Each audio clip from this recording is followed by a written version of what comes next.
All right, good evening, everyone. I'd like to call the meeting to order. This is February 11th, 2026, regular board meeting for the School District of Waukesha Board of Education.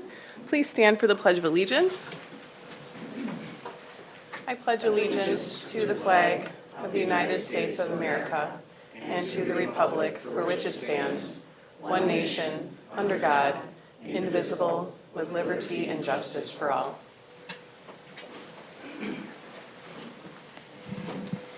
Mrs. Ettinger, can you verify that the meeting's been properly posted? Yes, it has.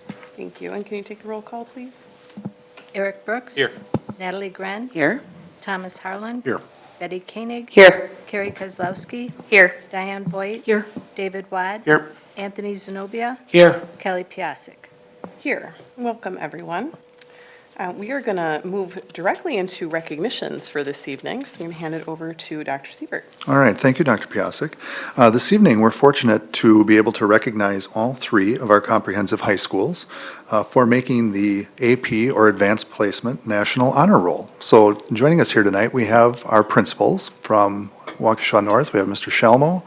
From Waukesha South, we have Ms. D'Amato Cucci, and from Waukesha West, we have Ms. De Leon. So if you want to come to the podium, we'd love that.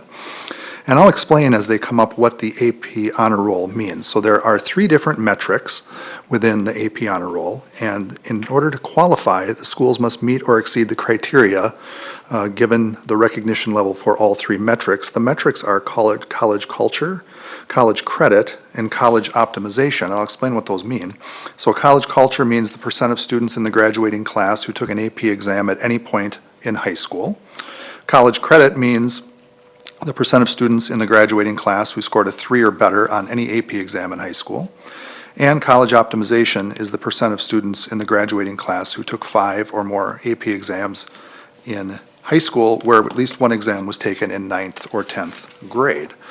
So going through the schools, Waukesha North earned a bronze, Waukesha South also earned a bronze, and Waukesha West earned a silver. So I just wanted to invite the principals so they could talk a little bit about, we're just seeing really nice numbers in our AP courses. We have a wide array of them, and that's just an indication of students pushing themselves, and that's a collective job at the high school, right, of teachers and counselors and principals and administrators really asking kids to push themselves and continually improve. So anything you'd like to say, we're just very proud of you and wanted to recognize this as a unique accomplishment. Sure.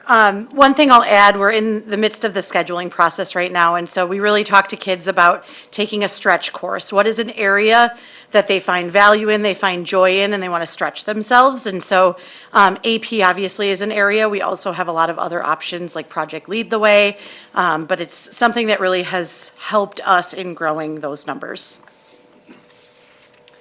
Yeah, I would just add, we're really proud of our teachers and students. We've seen an increase in the number of AP exams taken despite declining enrollment, and so that's really exciting for us, as well as an increase in overall achievement and scores. And so we've added most recently, I believe AP Pre-Calculus was our most recent addition to the AP lineup, and students are doing really well on that exam already as well. I would just add, I'm in the boat of still learning all of this, and I love it because obviously it's getting kids out of their comfort zone, and especially in the high school world, it's super important for them to get there. So again, that stretch class is super important. We're so proud of their work, so it's hard work. So I just wanted to make sure that you knew that as a board, that this is a unique accomplishment, and for all three of our high schools to reach it, we're very proud, and our students are truly the beneficiaries of the great teaching and the great course offerings that we have, thanks to your support of the Guaranteed and Viable Curriculum. Thank you. Would any board members have comments or?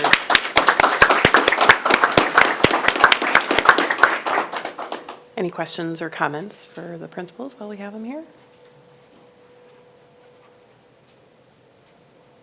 Okay.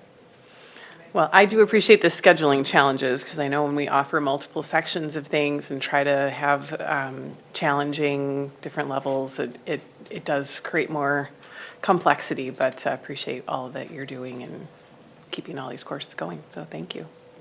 Thank you.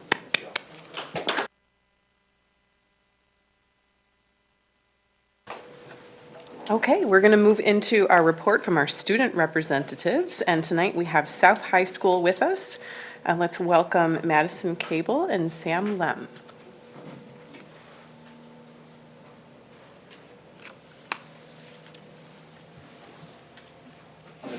That Madison Cable is Oh, sick, that so I'm obviously- filling in for her spot. My name is Joseph Pludeman. Welcome, Joseph. Thank you.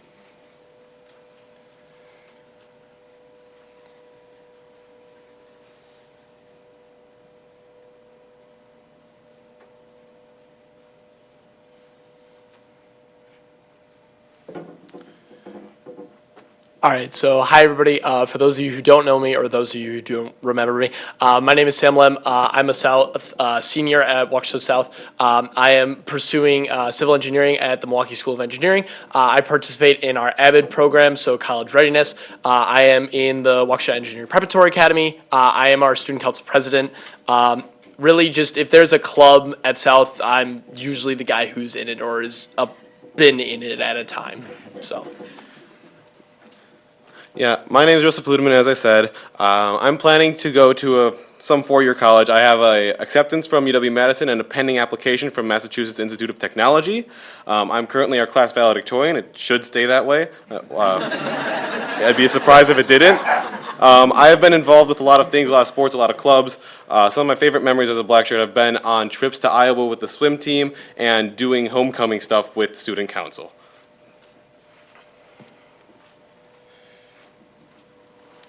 So jumping into academics, these are our students of the month. So these are students that are recognized by their student teachers and fellow staff members.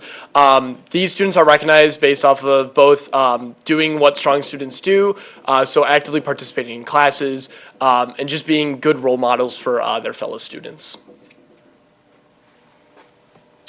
We've got smart cookies at our school. Our high honor roll is above 3.5 GPA, and our honor roll is above 3 GPA. We've had an increase in people who are achieving honor roll and high honor roll across the board of our students, and most students who achieve honor roll achieve high honor roll. In January, we hosted our South 8th grade open house. I know me and Joseph, we both worked booths at it, just trying to get 8th graders involved with potentially new activities that they could do in high school, really broadening their idea of what coming from middle school into high school and the amount of activities that you could do.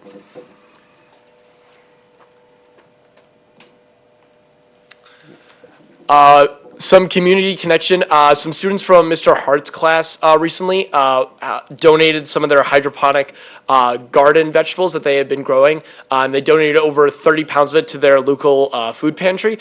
Super beneficial. Yeah.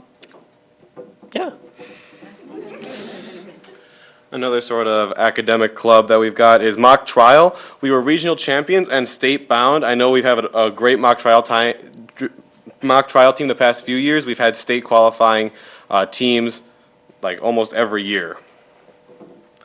We also have a great DECA club. We've had 5 South State qualifiers this year, and DECA is just to make people academically prepared, community-oriented, professional, and experienced. So just showing some photos here at South. I'm just going to go through all these photos really quickly. Up in the top left there, that's our new tutoring mentor program. I actually just did this today. So some seniors and juniors, upperclassmen, take times out of their days to come and help tutor kids. It's a brand new program, and I think it's super duper beneficial.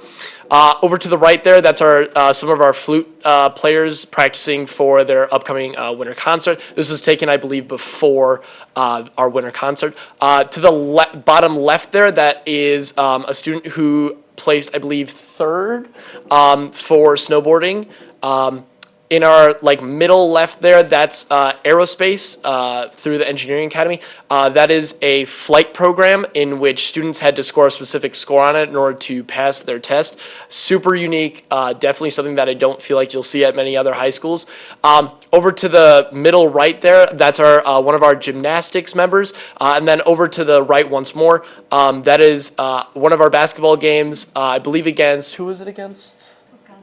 Against Wisconsin Lutheran, who normally goes undefeated. However, we had a very, very, very tight game with them and just barely lost to them.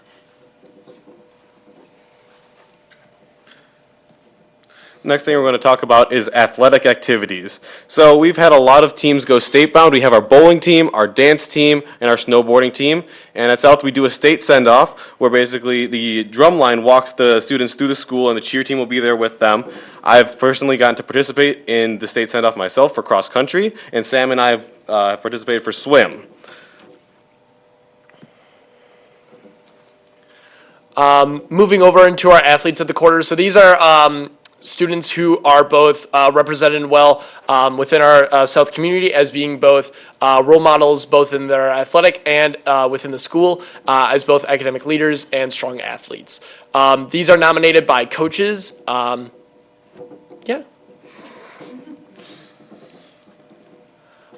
Again, so this is our student athletic leadership team, or SALT, as the acronym says. These are students who are normally athletic leaders and lead the school. The photo taken here is taken of their recent community service, which was done via Blessings in a Backpack, in which they were able to donate much more if they were, didn't participate. They were able to donate a lot more. Next up, I'd like to talk about the Black Shirt Players. I saw on the screens before advertising their play Big Fish. This is their upcoming play that they are going to be doing from February 26th through March 1st. I've seen a bunch of the South Black Shirt Players productions. I've liked all of them, so I recommend anyone go watch them.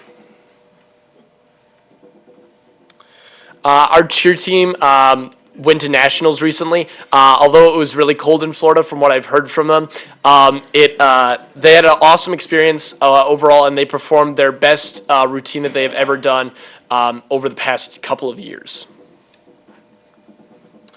We've had 9 of our South football players be awarded with Parkland All-Conference honors. That basically means that they were just sort of outstanding in the conference and just had some pretty good achievements.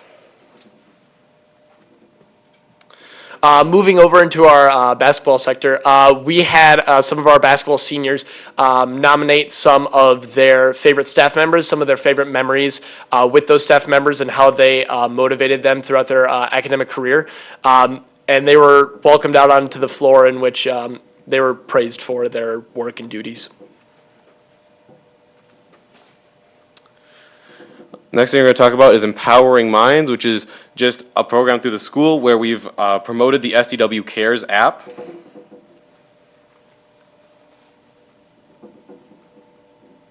Our student resource officers were actually nominated by the Waukesha Education Foundation as some of the best resource officers in the state. Super beneficial, and I think it looks fantastic for us. I'm just going to touch on our holiday spirit here at South. We do a lot of things for holiday. We do the winter parade. We do a thing at South called the Cookie Walk, where we fundraise cookies. So people bake cookies to donate to the Cookie Walk, and people can come in and buy them. I played in the jazz band, so just background music for the Cookie Walk. And we do a lot of holiday concerts and holiday activities at South. Touching on our celebrating our other athletic seniors. So these were seniors who may or may not have been mentioned throughout the program. You can see me and Joseph pictured up in the top left there. But these are some of our other fantastic seniors who are doing great both in school and outside in our athletics. We had the Whitewater Chancellor come in and take pictures and say hello again to the former Whitewater students here at Waukesha South, and he gave speeches to kids to hopefully boost morale into going into college.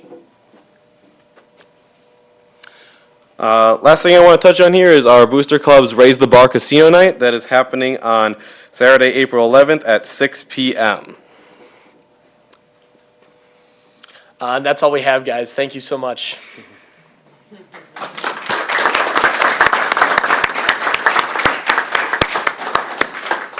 Probably some questions, so hang out for a sec. Mrs. Voigt? I want to commend the South group that attended the Blessings in a Backpack event. We actually had 2 teams this year. Last year, they had placed first in the student division, and this time around, they had 2 competing against each other. And they did an amazing job supporting that the extracurricular activity and the fundraising for the Blessings in a Backpack. So thank you. Mrs. Koenig. Thank you. Oh, gosh, Sam and Joseph, your pride and enthusiasm for South is like infectious. I mean, you can just tell you're just, beaming with everything you're doing there, and I'm really proud of South. I love South. I love going to everything that they have. I have a question about the tutoring club. Is that something that the students kind of put together, or is that something that, the idea came from, someone and then the students kind of took charge of it, or how did that work out? So we have one of our, I believe he's actually the football coach, Coach Pilon. He brought it up, I believe, to Ms. D'Amato, and it was originally his idea, and then we had a bunch of student mentors completely on their own volunteer and sign up for it. And so that takes place during our win period. So basically, it's a period in which students, if they are struggling with a certain subject, can go and talk to their certain teacher that they need help with, or they can come to us with something that, if they're struggling with something just like a simple like math problem or something that they're struggling with in their classes, they can always come to us, students who have already taken the class, and help them with that issue. That's amazing, because a lot of times students are, learning from peers is sometimes easier for a lot of students, so I love that you guys do that. Thank you for more info. Thanks. Mr. Brooks. Thank you. Ms. Canning kind of touched on part of my question, but one thing that always impresses me about the South students, whether it's here, whether it's when I'm at South or at a South event, is just the level of pride and the level of culture there. Can you kind of speak to how that's built and just your experience as a black shirt? I know coming from middle school into high school, I know 100%, I was kind of like, it's just high school, it's just going to be another day. Brutal honesty, I feel like every single day at Waukesha South is the equivalent of High School Musical. It is fantastic every single day. I don't think there's a dull moment at South where I'm ever like, okay, it's just South. It's a certain title I want to say you carry with you. You're a South student, and I think because of that, it's a certain almost prideful, patriotic kind of thing that it's like, I came from South. It's a certain almost like mentality that you get built up with as you're slowly growing throughout the school and with the experiences at South. Joseph, do you want to touch on it as well? Yeah, when I came into high school, I was basically the opposite of Sam. I was not very outgoing, but the culture at South being so inclusive, just people being very kind, teachers, students, upperclassmen were kind to me as a freshman. It's helped me grow into this person. Look, we've ended up in the same spot. So him super outgoing, me less so. We're both here, so I think it is inclusive to all types of people, and that really has helped me shape me, and I'm ready to move on to college now. Yeah. Awesome. Best of luck in your future endeavors. Thank you, guys. Mrs. Gren. I would have to agree with you on the whole pride of Waukesha South. I am an alumni, so watching this was really cool to see. Thank you guys for the presentation. It was really great. Congrats on hopefully keeping that number one spot, huh?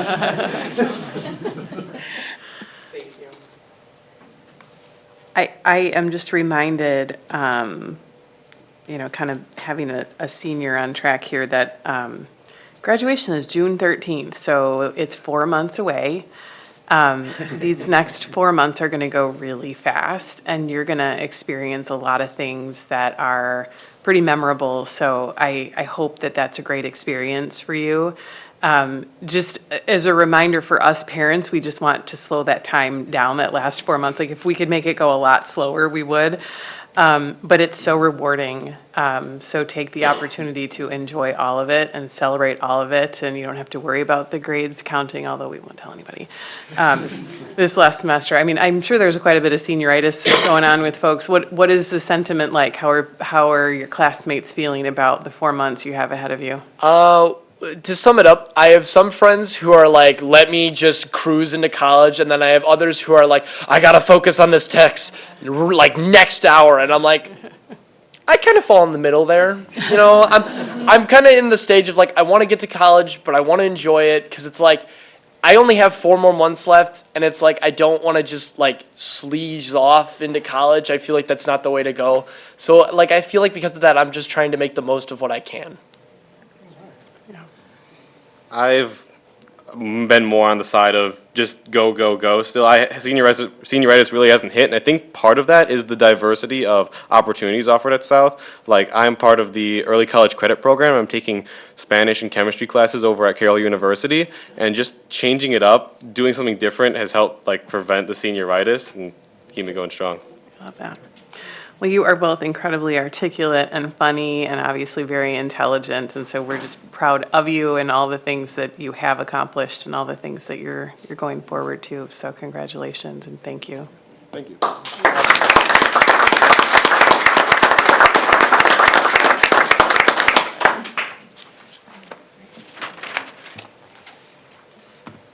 Okay, we are now at the section of our meeting where there is an opportunity for citizens to speak. We have 10 speakers this evening. Because there are more than 6, each individual will be limited to 3 minutes. We will signal the speaker at 2.5 minutes to begin to wrap up their comments. We expect all speakers to honor our time limit, refrain from using any inappropriate language, and to be respectful in their comments. Speakers who do not meet these expectations may be prohibited from speaking at future board or committee meetings. Speakers are here to address the board, not the audience. The school board does not endorse any comments made by members of the community here tonight. We'd like to remind our community members of the impact of their words on others and that our children are watching. We commit to communicating with you in respectful and productive ways and ask that you do the same. We also expect that the audience will be respectful of the speaker and of the board and refrain from responding with verbal comments, cheering, applause, or other behavior that will detract from the meeting. Please note that no obstructions can be created between the board and the audience. Visual aids cannot be used, and the area behind the speaker and the podium should be clear during public comment. Also, in order to respect our speakers and meeting participants, please silence your cell phones. Our first speaker this evening will be Susan Magnuson, followed by Tom Nietzsche.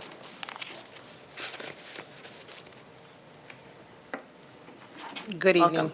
Welcome. Hi. Today I want to stand before you and simply say thank you. From the bottom of my heart, thank you for the incredible work you're doing to lead our school district of Waukesha with strength, wisdom, and unwavering commitment to what truly matters for our children and our community.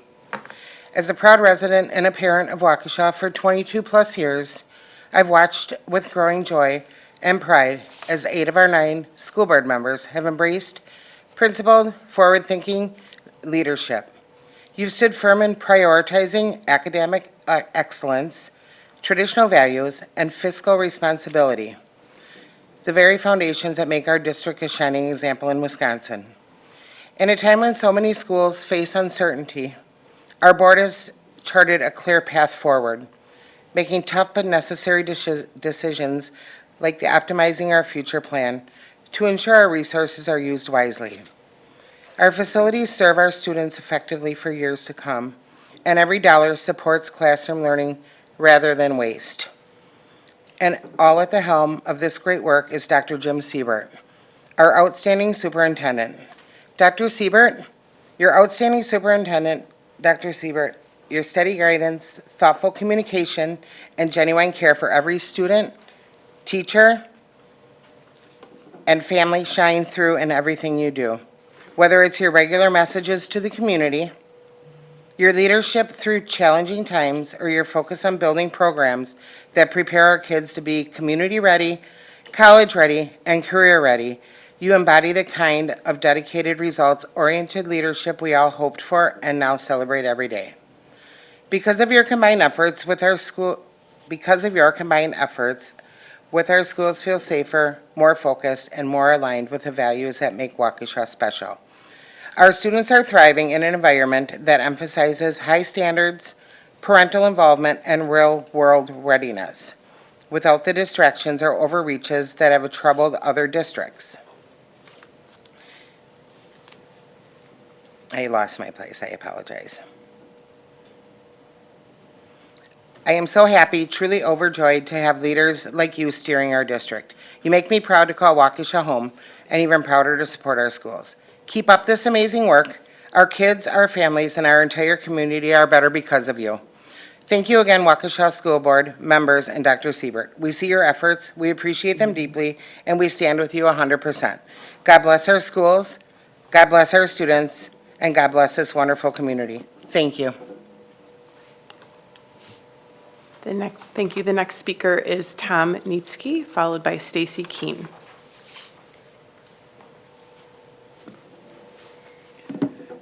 Good evening. My name is Thomas Nietzsche, and I'm a resident of the School District of Waukesha.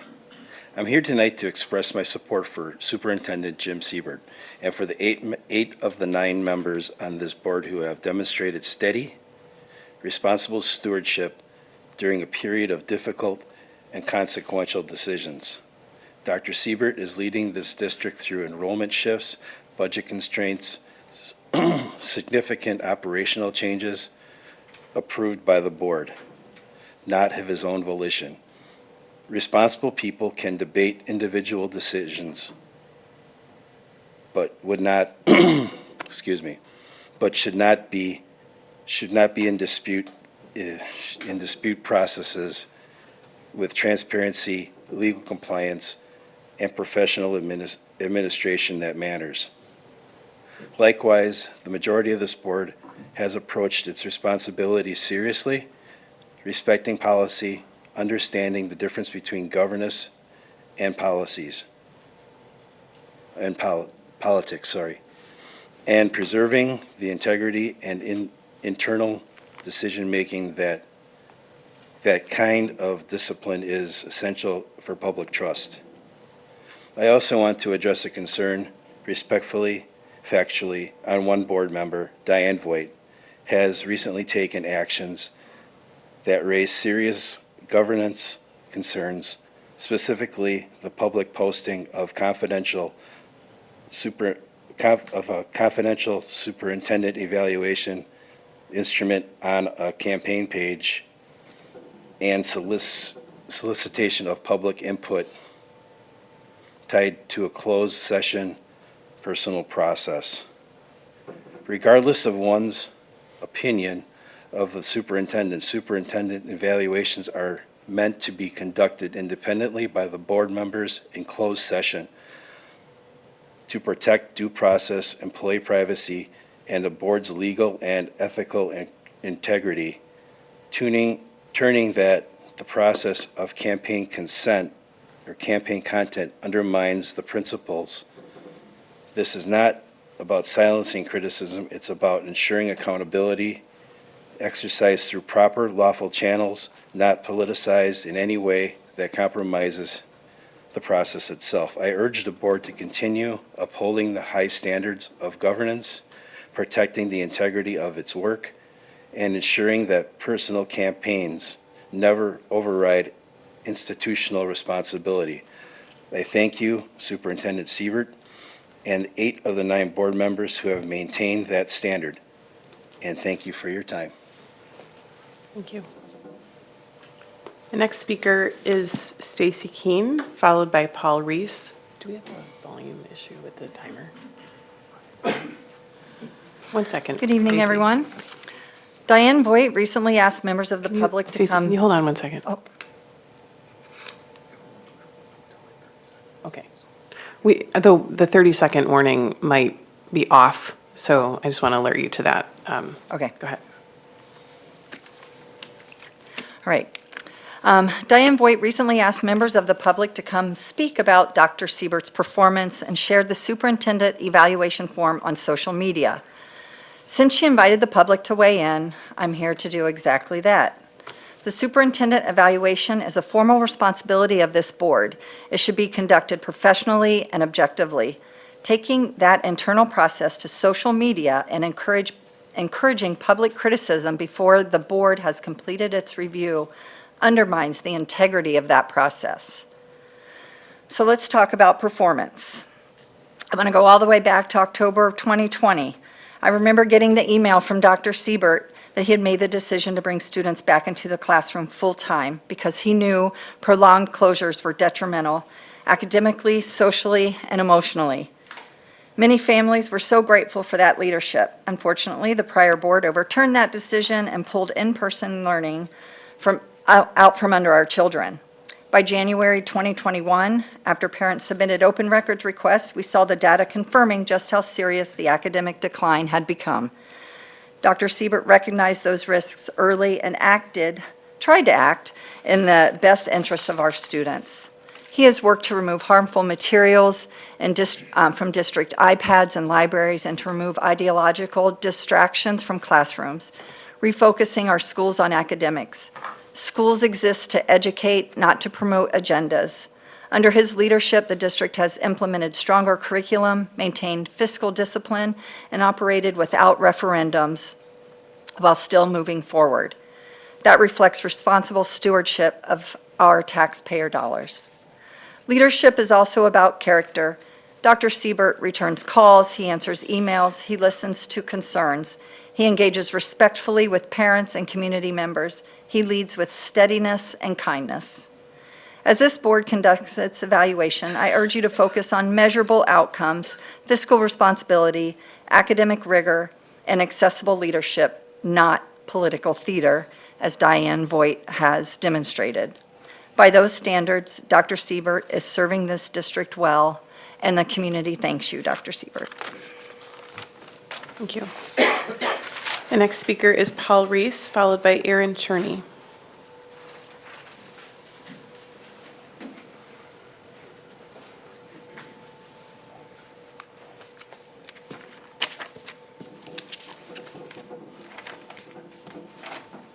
Good evening. I've been coming here about 15 years now, and I've never seen a superintendent report, his review, be politicized in that entire time. That it's ever been a point of contest with the public or ever been made to be a point of contest with the public. But that's not the only thing I haven't seen in 15 years. I have not seen a school board member behave in the way Diane Voigt has behaved in recent months. I was going to talk about something different, but Monday did it.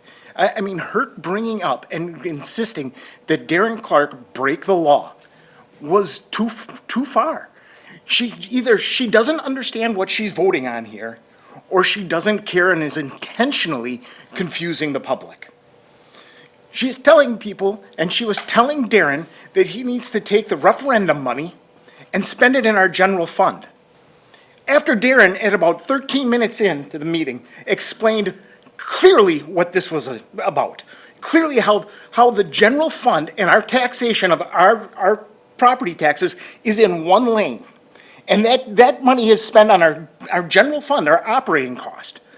Then in 2017, we went to a referendum. We asked the citizens of this city, of this district, for a separate income lane to do maintenance, something completely different than this, and they can't mix. Matter of fact, they can't mix to the point that Darren explained clearly back then, when we were done doing what we had planned, we had leftover money, but we couldn't use that money even to pay down the debt. It had to be spent on maintenance. This was something completely different. It was a completely different lane. And Diane does not understand that. Ms. Voigt just either cannot or will not understand that. Either intentionally misleading the people in this district, or she doesn't even know what she voted on back then. Compare that to Mr. Siebert, who has done his job and has done it with grace and dignity, and who has tried to be the mediator and the calm voice in the room constantly. He has not tried to politicize. I don't know where he stands politically. I have no idea. He has just done his job here. He's come here every time, and we've had, and when my first meeting with him wasn't the greatest, but I understood he was right. He had every right to do what he did, and he was right in what he did. I understood that. I didn't hold that against him, and I never would. When someone's right about something that they're doing, why would you? Anyways, thanks for the time. Thank you. The next speaker is Aaron Cherney, followed by Joanne Jesse.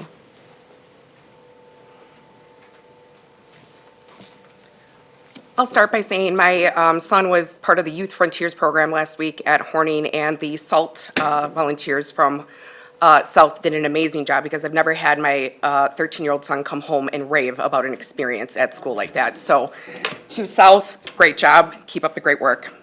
My name is Aaron Cherney. I'm here tonight to formally express my concerns regarding the board's adoption and ongoing implementation of Plan E1 under OOF. I have filed a P9 pupil non-discrimination complaint with the Department of Public Instruction because the board's actions raise serious concerns related to lawful governance, student welfare, and equity under Wisconsin statutes 120, 118, and 118.13. First, under Wisconsin Statute 120, a school board may act only through clear and lawful action taken at a duly noticed meeting. On November 12th, the board voted to proceed with Plan E1 as proposed. However, that motion lacked essential terms. There was no defined implementation timeline, no execution parameters, and no formal incorporation of supporting documents into the motion itself. An incomplete motion cannot clearly express the will of the board. Statements made after the vote by individual members or the board president do not cure procedural defect. Proceeding under an unclear and procedurally deficient action raises serious concerns about governance. Second, the process leading to that vote was deeply flawed. Plan E1 was developed during an unscheduled work session that was not recorded or preserved as public record. It was not meaningfully presented during any public information session. The board packet referencing the plan was made publicly available at approximately 3:35 p.m. on the day of the vote.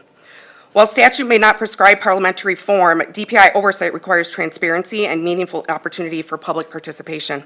Families, staff, and community members were denied a fair opportunity to review and respond before action was taken. Third, under Wisconsin Statute 118, board decisions must prioritize student welfare, yet no formal student impact analysis was conducted before adoption.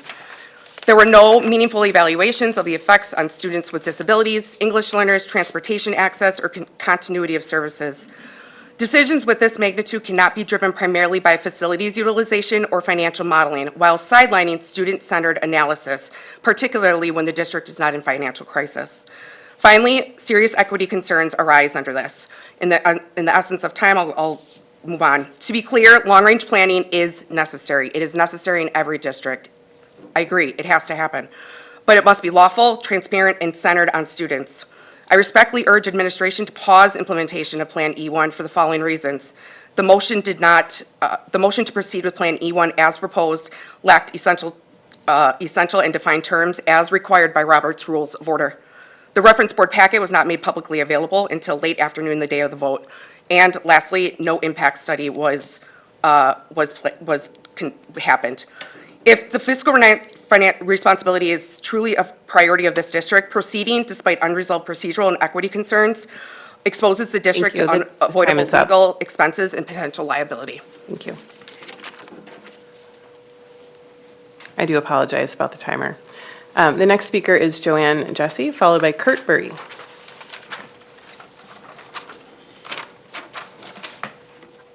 Hello, I'm Joanne Jesse. I'm a parent of 2 students at Butler Middle School.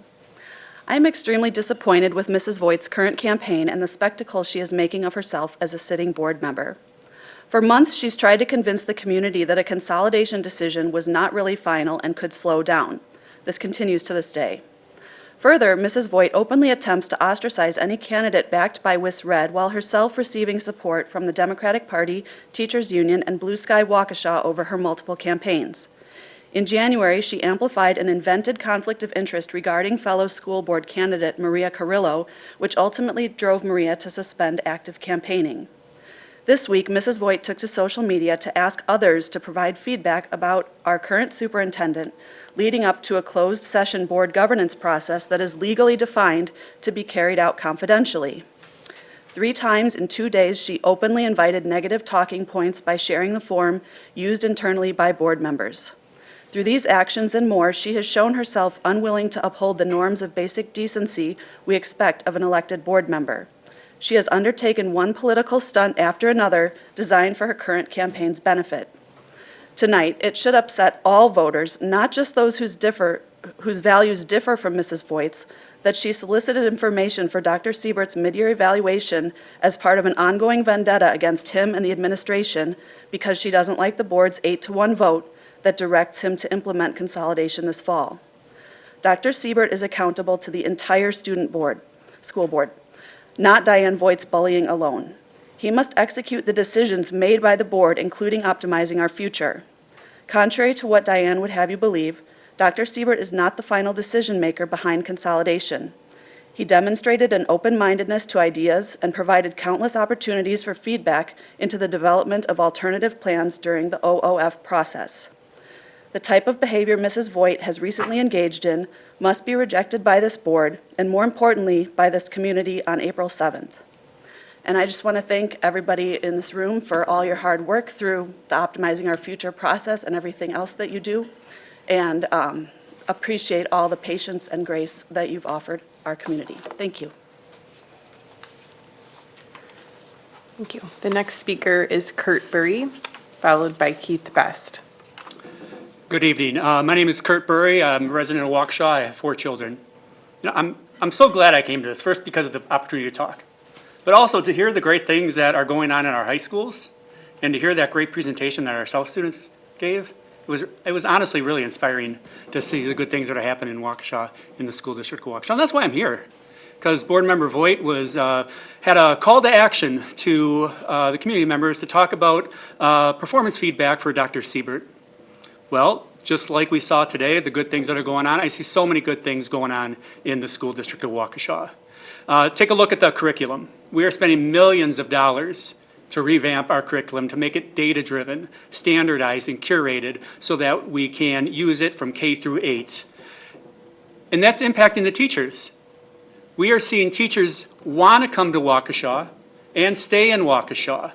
The retention rate for our teachers right now is at 92%. Last year it was 93%. That is far exceeding the state average.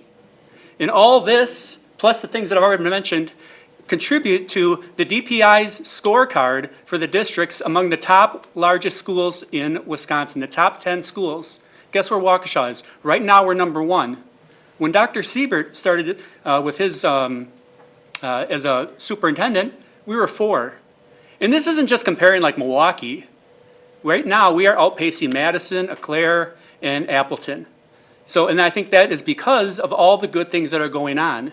You got curriculum, you got high teacher retention, and this is all despite of the fiscal constraints that we're seeing here. Now, some people may not think we're in a crisis.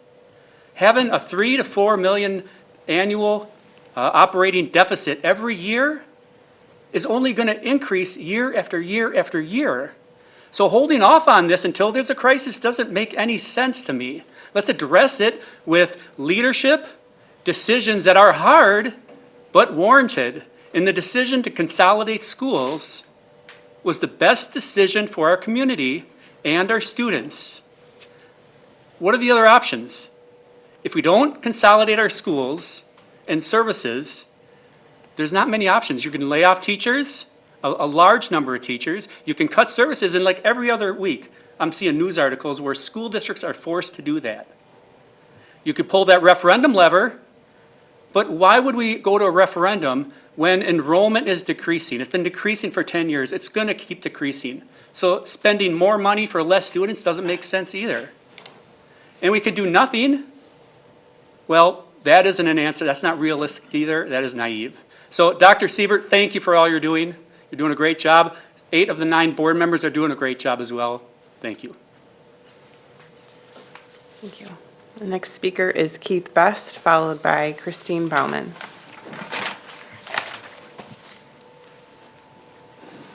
Buonasera.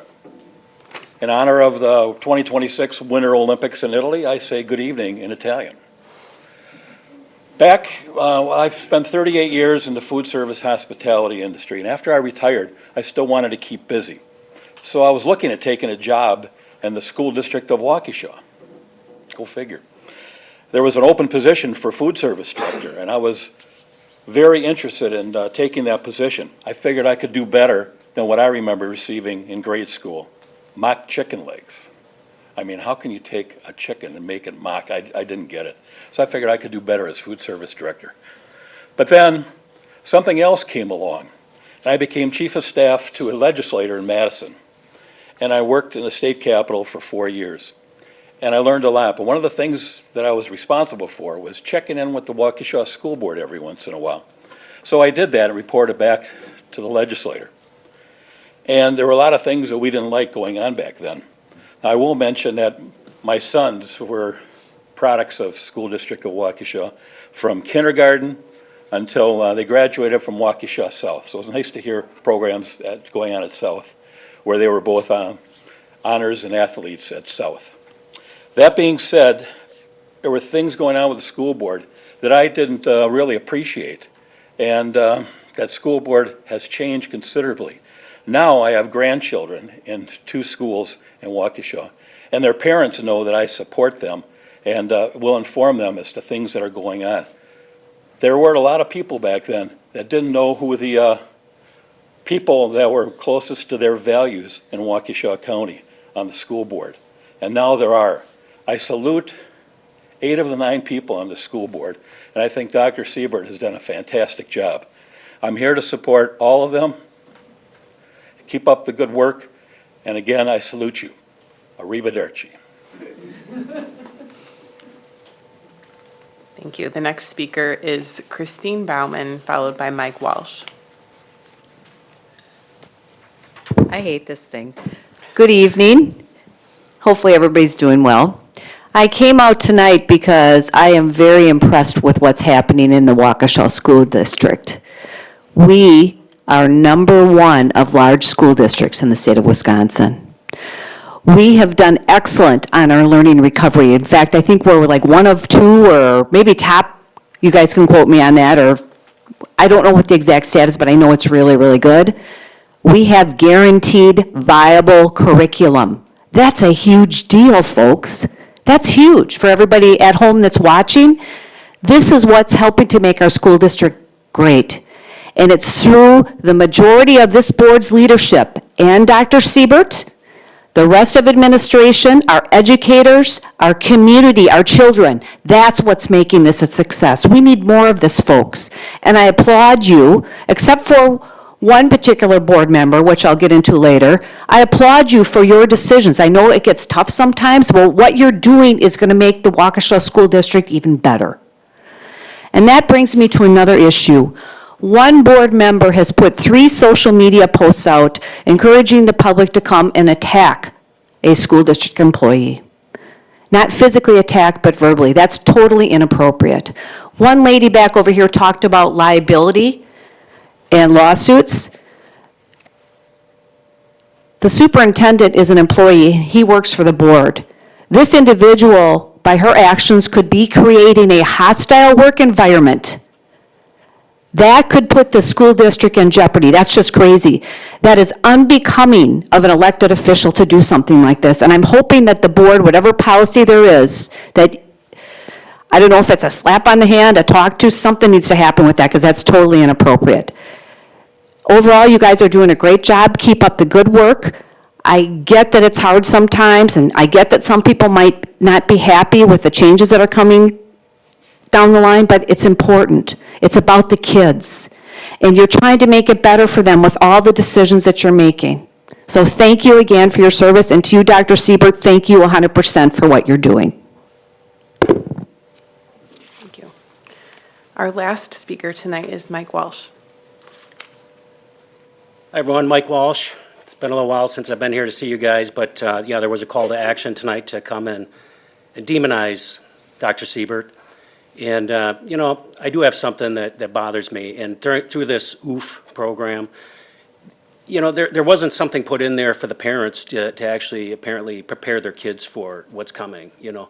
Apparently we're closing 3 schools, not repurposing 6 schools, and closing 6 schools, as Diane Voigt says. But apparently some parents have to tell their kids that they're going to a different school next year. Who's going to tell them that? I've heard that from parents. You know, you guys got to do a video or something. Give these people, you know, some training. Because apparently, I don't know what's going on in the Waukesha water. Okay, maybe there's some estrogen in there or something, but we have like beta males running through this city. Because no parent apparently has the guts to tell their kids, they're going, Billy, you're going to a new school next year. Billy will cry for a few minutes, but guess what? Billy will stop crying. He'll go to a new school. Well, my friends aren't at that school. Guess what? You didn't have friends when you came to this school. You get new friends at the other school. Where are the men in this city, right? Maybe that's the video we got to have. Parents got to stand up to be parents. Asking the city to come, or the residents to come to demonize a man that has turned the school district around. And it's not just Dr. Siebert, it's the whole administration, right? It's a school board of 8 adults, okay, that are taking great action, okay? Action has to happen. We are just blocks away from a turd of a building that cost us $28 million, right? Government always grows. It's always growing. Taxation, it's just digging in our pockets, right? We finally actually have an administration that's taking action for the people to right-size the district and taxation for the district, right? We talk about all these families, underprivileged, they give them all these damn terms, all these names, marginalized, and all these things. You know what that could be? Poor, right? They ain't got the money for all the taxation that these lunatics want to put out there by putting more schools or keeping the schools going. You guys are doing the right things. You're bringing it back in line, right? So the city's not doing the same damn thing. Maybe we can actually get Dr. Siebert to run for mayor, okay? We can actually get some fiscal restraint going on here. So that's really what's going on here. You guys are the adults in the room, making adult decisions, right-sizing it. The buildings don't teach the kids nothing, right? The building is just, it's a place to keep the air in, okay? And I know you guys got air conditioning. They all complain about that too, you know. But the school houses teachers. Ms. Voigt should know that. She was a teacher, right? Teachers are who teach kids. Administration puts it in place, and you as a school board decide what's there. Great job on what you guys are doing. Give the man a raise. I normally don't say that, okay? Don't give him all a raise. We can't afford all of it, okay? Don't take all that savings for that. But thank you for everything you do. Thank you. Okay, we will move to minute approval. We have 3 sets of minutes for your consideration tonight. Those are from the January 14th regular board meeting, the January 14th executive session, and the January 16th special board meeting. Mrs. Voigt. I move to approve the 3 sets of minutes as presented Thank in you. board docs. Second. Seconded by Mr. Brooks. Any questions or concerns? Okay, Mrs. Ettinger, would you take the roll call, please? Betty Koenig? Aye. Natalie Gren? Aye. Eric Brooks? Aye. David Wad? Aye. Anthony Zenobia? Aye. Thomas Harlan? Aye. Carrie Kozlowski? Aye. Diane Voigt? Aye. Kelly Piasek? Aye. Passes 9-0. We'll move next to the WEF report, and Mrs. Koenig. Thank you, Madam President. The Waukesha Education Foundation Board of Directors met last on February 5th, 2026, and here are some updates for you all. As a reminder, the Evening for Education will be held on March 25th, 2026, and the theme is Sail into Success. The event is now sold out, although we do have a few single seats available. We also have a handful of sponsorships available. We are still collecting raffle and auction items for about another week. Please call our office if you need any assistance or have auction raffle items to donate, 970-1143. Scholarship window. The WEF scholarship window is open and will close on March 22nd, 2026 at 11:59 p.m. Students and families can visit our website at waukeshaeducationfoundation.org and click on the scholarships page to learn more. They can also go see their school's student services representative. Lynette met with all seniors in January. Important news about the 2026 grant cycle.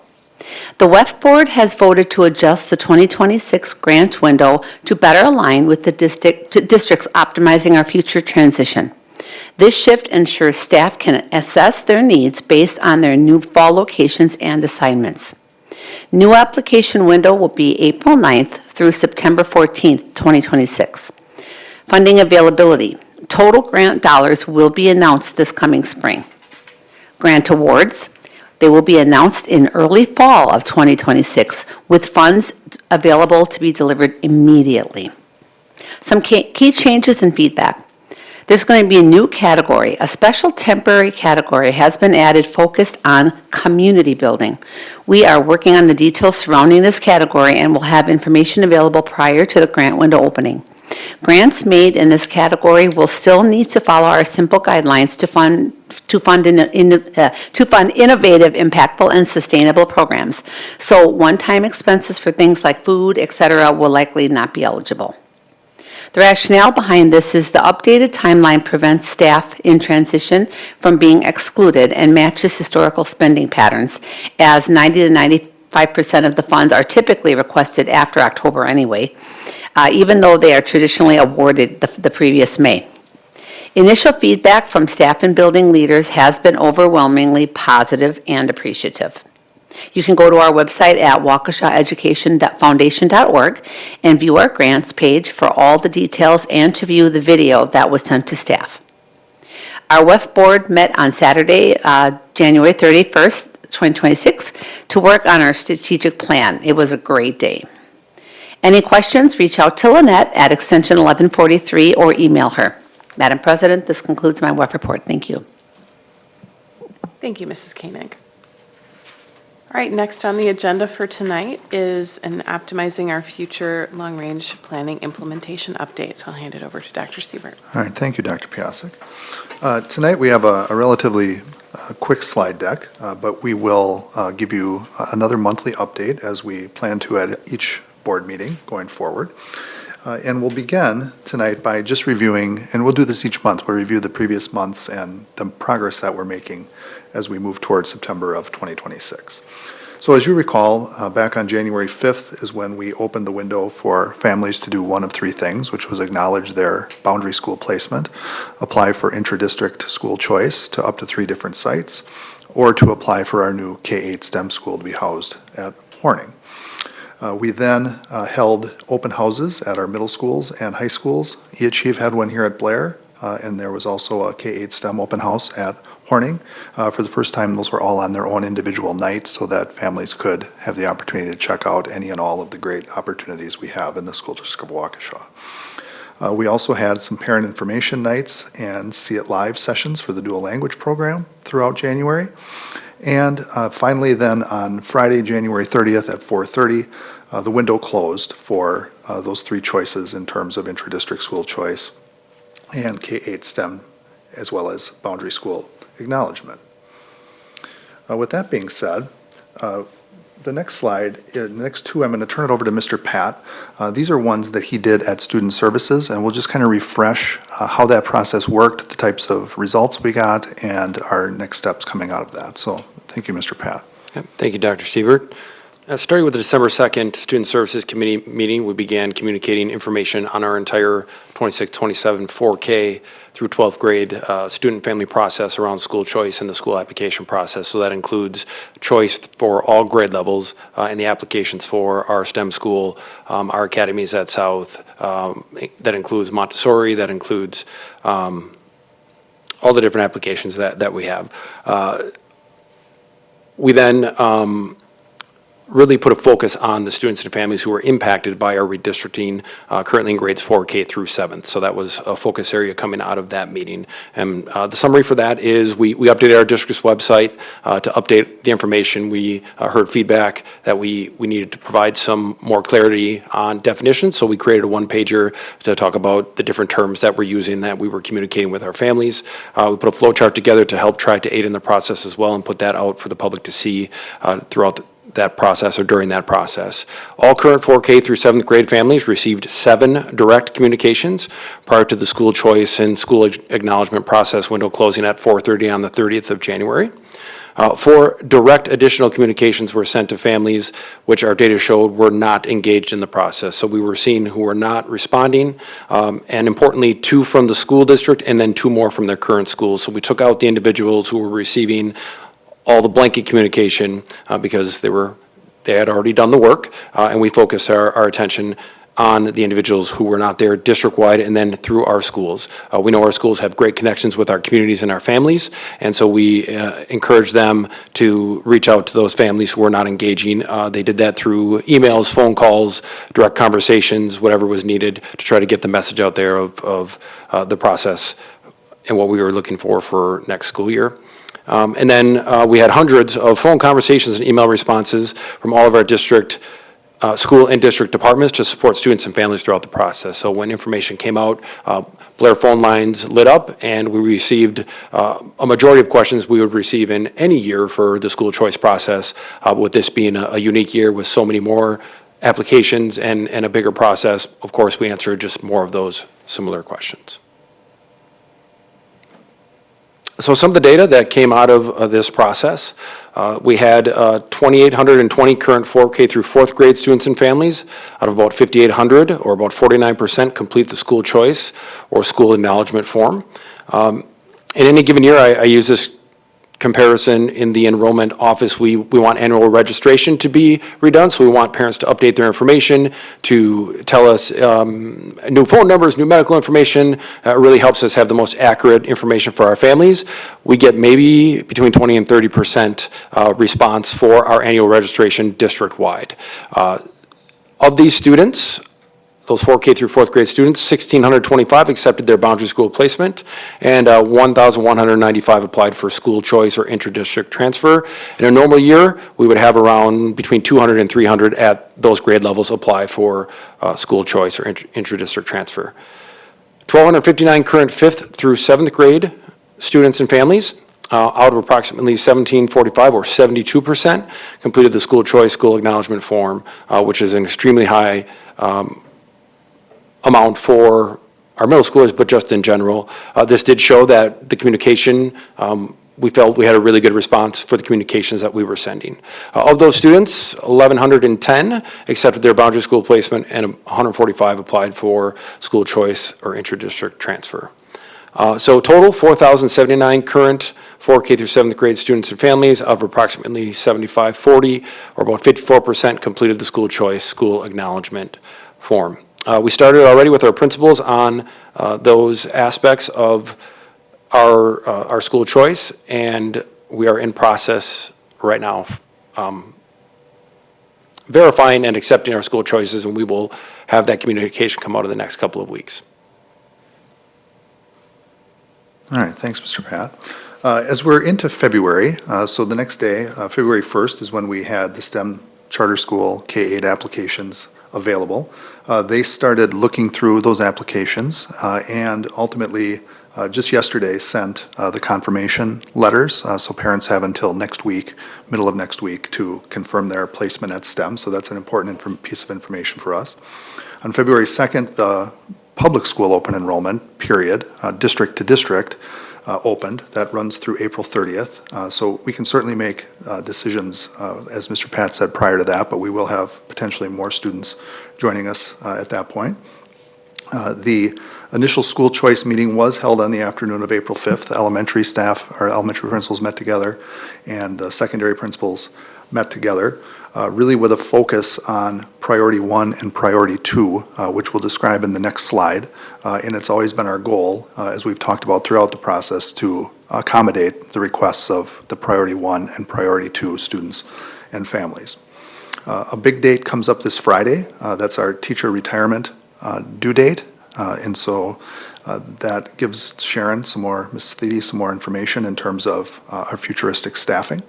And then another big date for us is February 27th, when our 4K applications are due. So everything we're working on now is K through 8. And then when that 4K information comes in, we'll be able to piece that together as well. So as we move to a review of the school choice priorities, I'll turn it back to Mr. Pat to share some exciting news.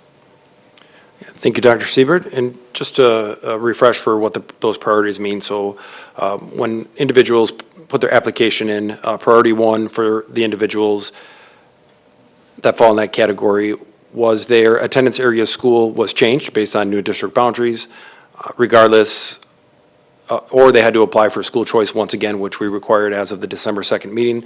So those students were displaced from their school that they had last year, and that school was still open, but they were boundaried out. So that was priority 1. Priority 2 was any sibling that would have been for one of those priority 1 students. We obviously want our families to be together and our siblings to be together at their schools, so it's easy for transportation for parents. And then priority 3 was any student applying for school choice for the first time. So in every single school year, all students are priority 3. They go from one school to the next, they apply for that, and then they have to meet the criteria of positive attendance, grades, and behavior in order to be considered, and that's a principal decision for that. So as Dr. Siebert said, our goal all along has been to have priority 1 and priority 2 students be able to go back to schools that are continuing to stay open, and they were at the year before and want to get back to, and we are able to fulfill all of that. So priority 1 and priority 2 is 100% granted, and those individuals will be getting that confirmation here coming up soon. We are still in process with priority 3, and that's a process that we go through every year, and our principals are going to finalize that coming up, and then we'll start to reach out to those families in regards to their priority 3 status and school choice status. All right, thank you, Mr. Pat. I wanted to provide just an update overall on our buildings. I know there is some discussion in the community about what might be happening with the buildings that are going to be vacant. And it's fair to say that since the board's decision on November 12th, we have had people contacting us. And as you know, via F&F, we're not out marketing the schools, but we are accepting inquiries, obviously. And we have had numerous inquiries from various organizations in our community. So Mr. Clark has been the one that's coordinated tours with these interested parties, shown them various facilities that they'd like to take a look at. But we also want to make it very clear that none of that interest to date has come from builders or from real estate agents. It's all been other institutions and organizations within the Waukesha community. So in terms of our next steps, Mr. Pat mentioned that we are excited that we can accommodate the priority ones and priority twos. What we need to continue to look at is we need that 4K information, and we need to assess our priority 3 availability, right, to make sure that the schools are as balanced as possible. So we'll continue to do that work, and by the time we get to March, the other month, we should be in a position to talk with you about what we look like in each of the elementary schools and each of the middle schools in terms of population and what the capacity utilization in each of those buildings are, because we'll have those few more additional pieces of information. So we'll continue to work on that. Ms. Simon or Ms. Thiede will be able to start to work with the staffing process as those pieces come together, right? So we have that 4K information coming in yet. We also have the middle school and high school elective course selection information for her, and the closing of the retirement window. Those pieces all come together so that she can start the staffing process later this month, which is elevated from usual. And then actually Mr. Clark and our facility services staff are doing some building space utilization tours. So meeting with principals to talk about what our projections are for their enrollment, looking at their classrooms, looking at how they still have special education spaces, looking at how they can use the buildings as efficiently and effectively as possible with, in most cases, some increase in their enrollments. So with that being said, that's what we have for you this evening, but we're also available to try and answer questions as best as we can. So we'll open that up. Thank you. I see Mrs. Voigt and Mrs. Kozlowski. Go ahead. I have several questions, and I'll sort of take them in stages to give other people a chance to speak, but hopefully I can cover all 6 of the points that I need to make. I'm not challenging the November vote to proceed to option E1, that obviously passed 8-1 as a possible way to address our way of dealing with the declining enrollment over the next 10 to 15 years, after a lot of lengthy discussions, et cetera. But I do have concerns about the implementation timeline of that process. And I have raised those concerns immediately after November 13th, when the announcements were made at Bethesda and Hawthorne and Horning and Lowell that was going into effect for next year.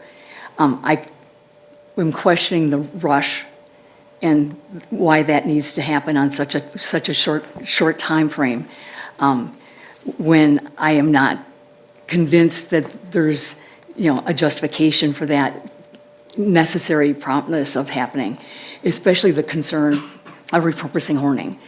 That is creating problems for how to service students with special needs.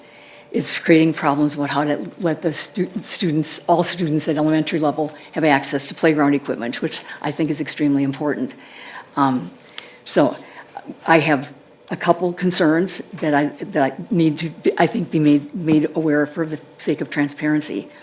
Many parents have petitioned for an impact study, and that has not been done. Helen Bashura, a concerned Hawthorne mom, filed a complaint on October 20th about the 34 pages long about the federal civil rights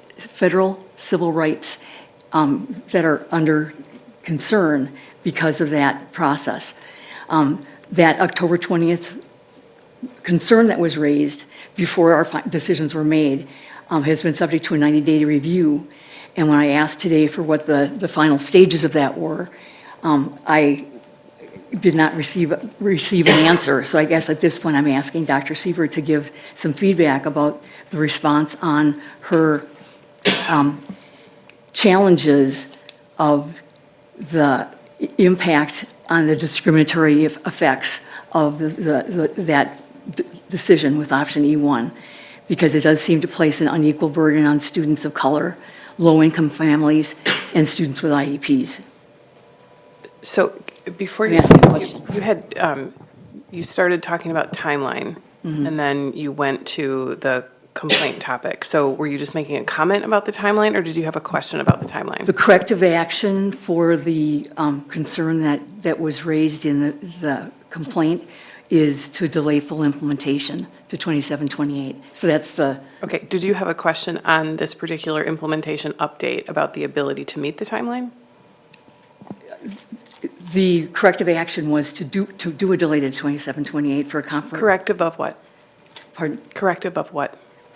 The PI-9 that was filed, one of the corrective actions in that documentation is that recommending a full delay of implementation to 27-28 for a comprehensive compliant equity analysis to be done and mitigation of negative impacts and avoidance of problems created by the rush timeline. Okay. Dr. Siebert, do you want to address that? Okay. So, Mrs. Voigt, in response to your question, we did receive a letter from the General Counsel of the Department of Public Instruction late this afternoon. I'll give everyone at the table a copy, but in part it states DPI would not and could not order a district to revise a decision or close or open a particular school. Such a decision is fully committed to the local control of school districts under Wisconsin law.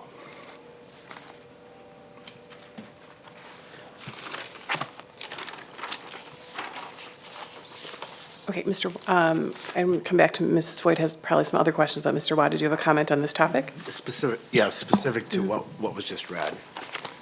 So am I to understand from that DPI has looked at this complaint and has determined that there is no merits to it? Is that what I'm hearing? Has looked at all three complaints. All three? Correct. And yes. And their conclusion is we are not in violation of any of the things alleged in these complaints, and that they have no intention of interfering in our timeline because of these complaints. Am I understanding that correctly? That's correct. Thank you.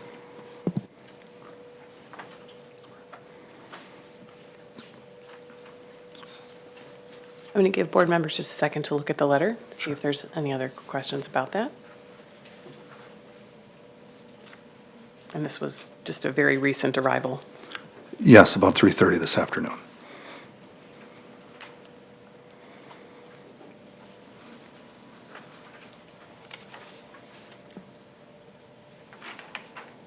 Mrs. Kozlowski, was your question related to any of the prior? Or did you forget? I did not forget. Okay. It was part of the presentation, yes, but Okay. not this, so I just thought I'd pause. Okay, yep, let's just Or- hold. Are there any other questions about the communication received from the DPI? Mr. Zenobia?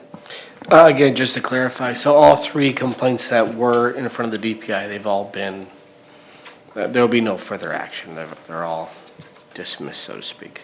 That's the way that I understand this letter, yes. Okay. That was all I had. Thank you.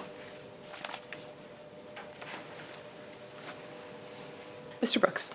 So I just want to, I guess, make sure that my understanding of this portion on page 2 of the DPI response is correct. So it reads, second, complaints cannot tie the district's decision to a discriminatory harm. Moving schools is disruptive for any pupil in any community. Complaints cannot explain why these groups would be uniquely harmed by school closure. So when they say complaints, is that referencing the P19 complaints and the complaints that we've received from various members of the community? Yes, Mr. Brooks. Yes, the term there is complainants. Okay. So Or sorry, complainants. no, it's okay. And in the email that was sent to me, it was also sent to the three complainants. Okay, gotcha. So essentially what it's saying is that these complaints that have been filed are invalid partially because nobody in these complaints that were filed could actually explain what harm was being caused by school closures, or at least uniquely harmed.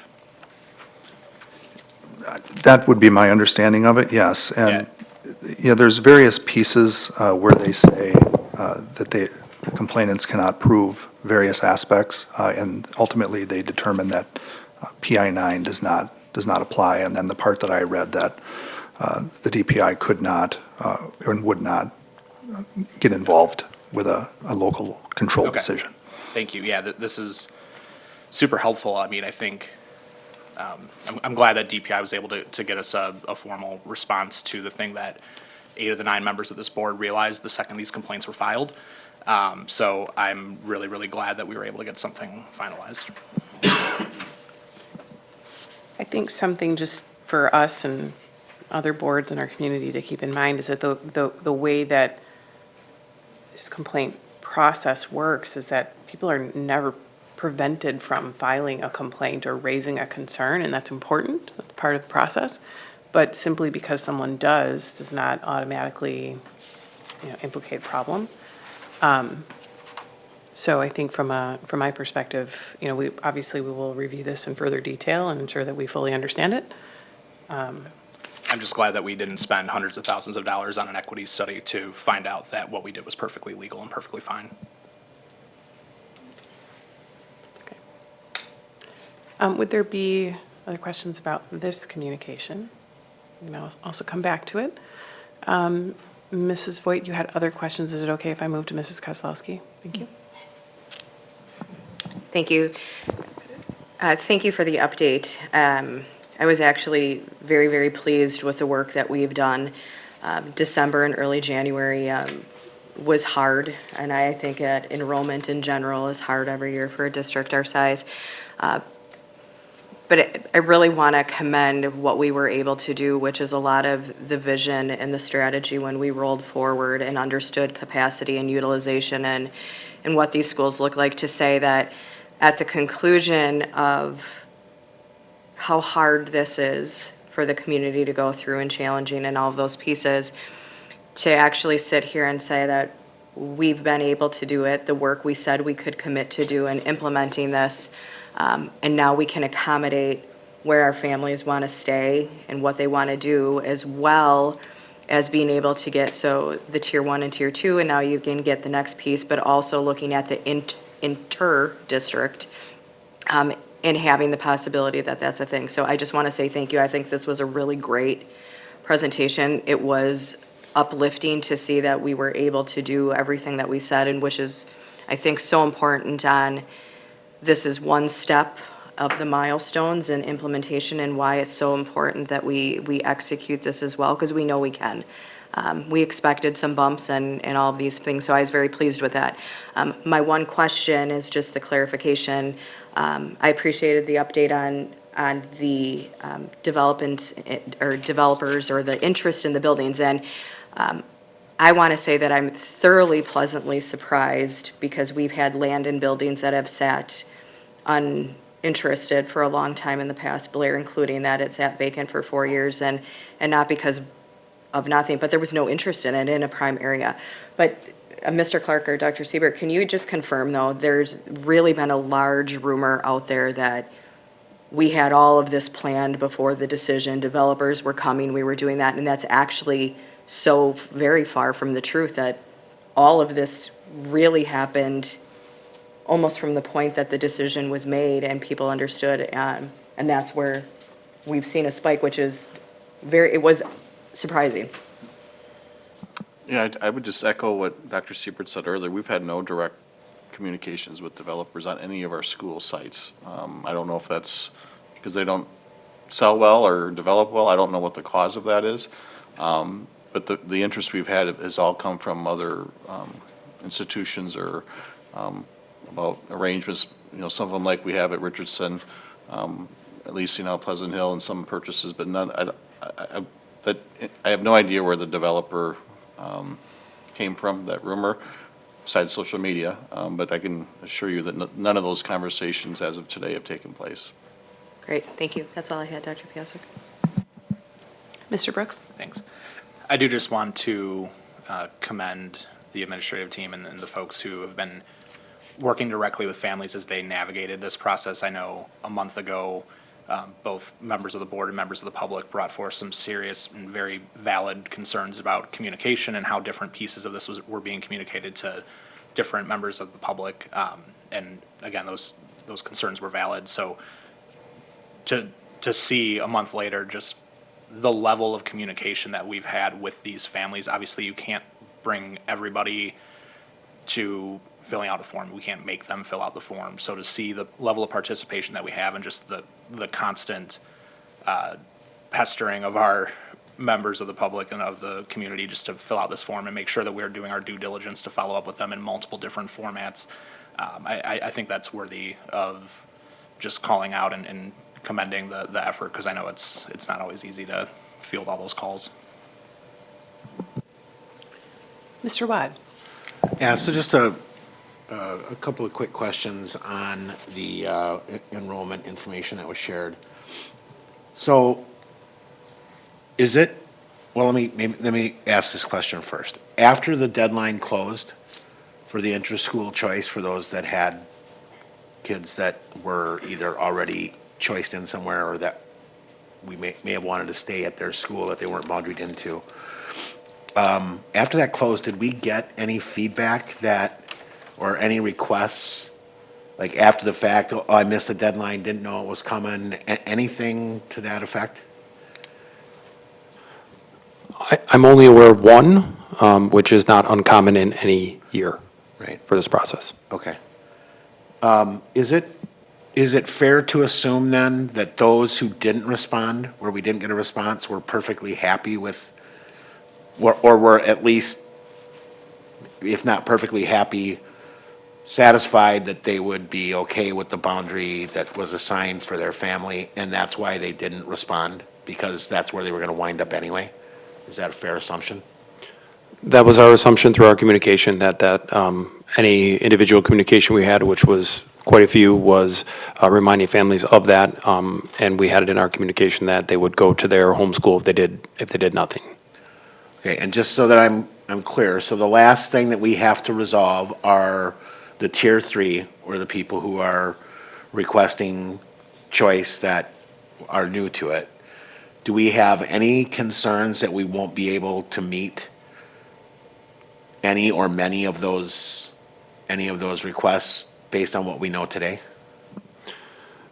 We're waiting on the principals, and we'll take a look at what their feedback is finally.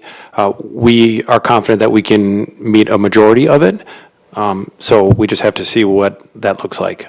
In any given year, though, depending on the grade level, so every year for the last 10 years, certain grade levels have not allowed school choice because they are full, even when we have capacity. So I just want to remind the public of that once again, that it's grade specific at each school, not school specific. And so when we consider all of that, in the past, there's been some denials for just no space in grades, and we are doing all we can to avoid that this year, but we'll see where we end up. But for those that were impacted by the changes we implemented, we've been able to honor every request. Is that correct? Correct, all priority 1 and 2. And additionally, they have 3 options for choice. So they would go from maybe choice 1 isn't available, then you look at choice 2 and choice 3 as possible availability. So we still have 3 options for those families if they gave us 3 options as well. So our goal would be to almost nearly get all one of those 3 choices at the priority 3 level. That's great. Last question, if I can, and this relates to STEM. Do we have a sense for where our STEM enrollment is going to be, and particularly compared to our enrollment a year ago? One of the things we surmised, but I don't think we knew for sure, was that we were going to see an increase in STEM enrollment as a result of consolidating into one campus. Are we confident that we can make an assessment on whether that's at least the case this first year, or is there still data to collect? Actually, Joe, the governance board president for STEM, is in the crowd tonight. Ms. Genderman and I were at the governance board meeting last week, and both the principals gave a description of what their enrollments were looking at. Currently, there are just above 600 students combined, and we're looking at them being around the 700 student mark next year. So we're looking at a potential a net increase in enrollment of 100, that's, Yes, and that, I think, would be fair to also what we expected, right? And talked about during the summer that we thought putting them together would be convenient for parents. One start time, one end time, which will be 7:40 to 2:50. And two different drop-offs, right? There's a circle drive for elementary, and then a big parking lot between Banting and Horning for middle.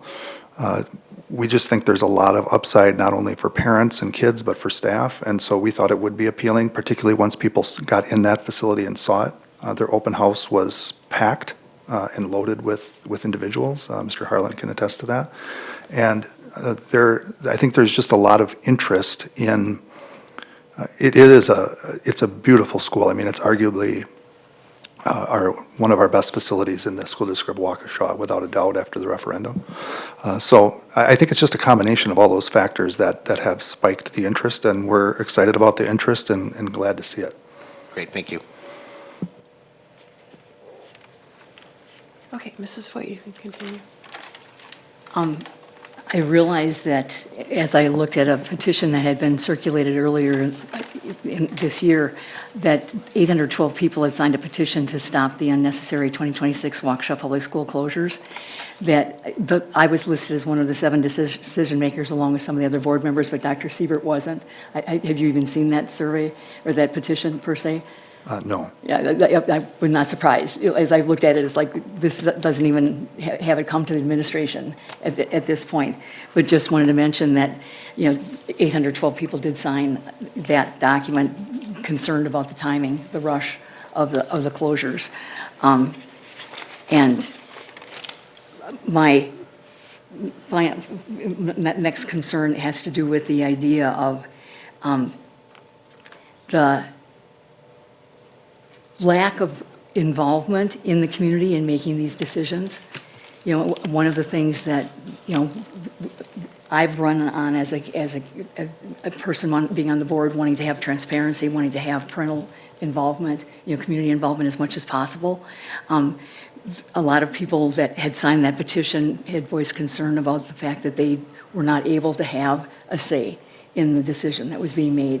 It was decided very quickly at the November board meeting and then implemented without any real opportunity for community feedback.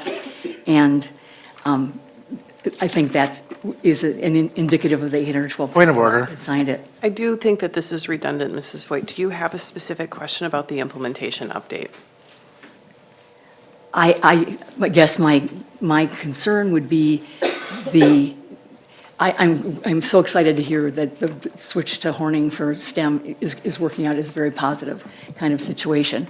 My concern would be the need to have Whittier students relocate next year already, because it would be a lot. Do you have a specific question about the ability to do that? The timing, the reason for doing it in such a rush fashion, especially when there was a lot of concerns about the playground equipment availability for both students at Banting and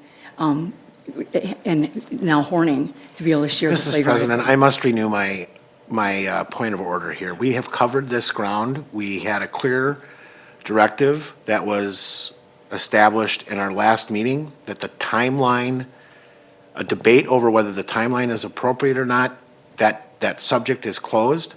You have asked twice if she has a question about the timeline and has not answered. Can we please rule this out of order and move on to germane It is topics? redundant. Do you have a germane question to the topic of the implementation update?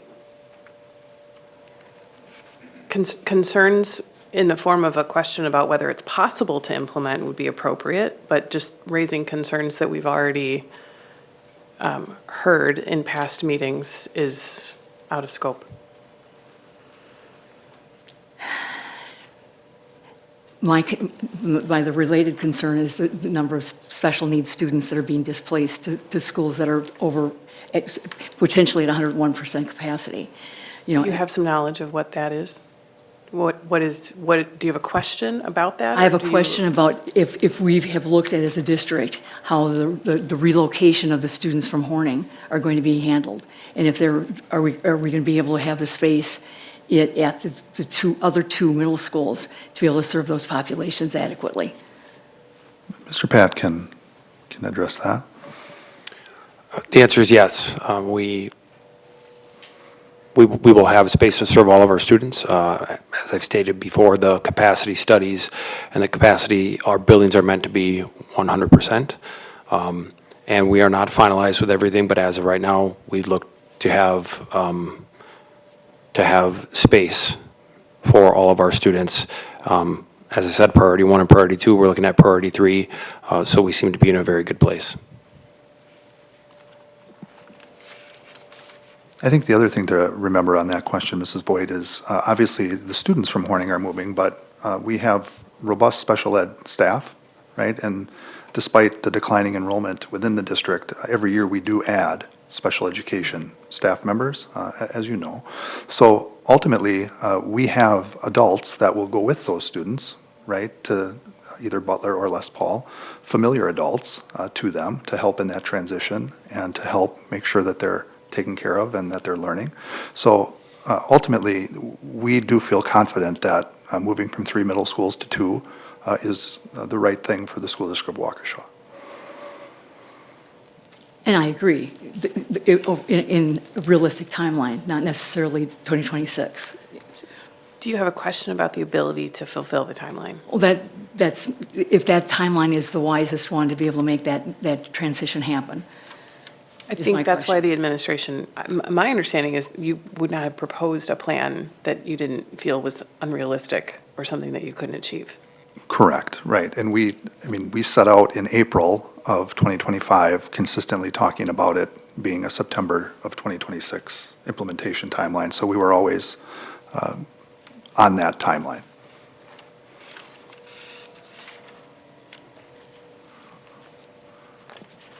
Another concern that has been raised to me was the idea that we're closing buildings without knowing what the next intended purpose is going to be. Historically, we've closed and repurposed and done a really, I think, an amazing job over the last few years of being able to be good stewards of the buildings that we have in the school district. We're not, the ones that were originally planned to be closed for next year were ones that had served a second life, basically, after the time that they were closed at Saratoga, closed at Pleasant Hill, closed at White Rock. But at this point, the new schools that are up on the closure mantle, there's a lot of concerns about having them potentially be vacant in the community and impacting taxpayers' property values, et cetera. And one of the requirements is that some of the people who've spoken to me about it is that they would like to see like a stipulation that they not be sold to private schools until, that does not seem like it's in the best Point of interest order. of public education. I do not think that this is germane to the implementation update. Would you like to bring this to a committee agenda? Sure. Because you're talking about policy. Oh, so is Siri.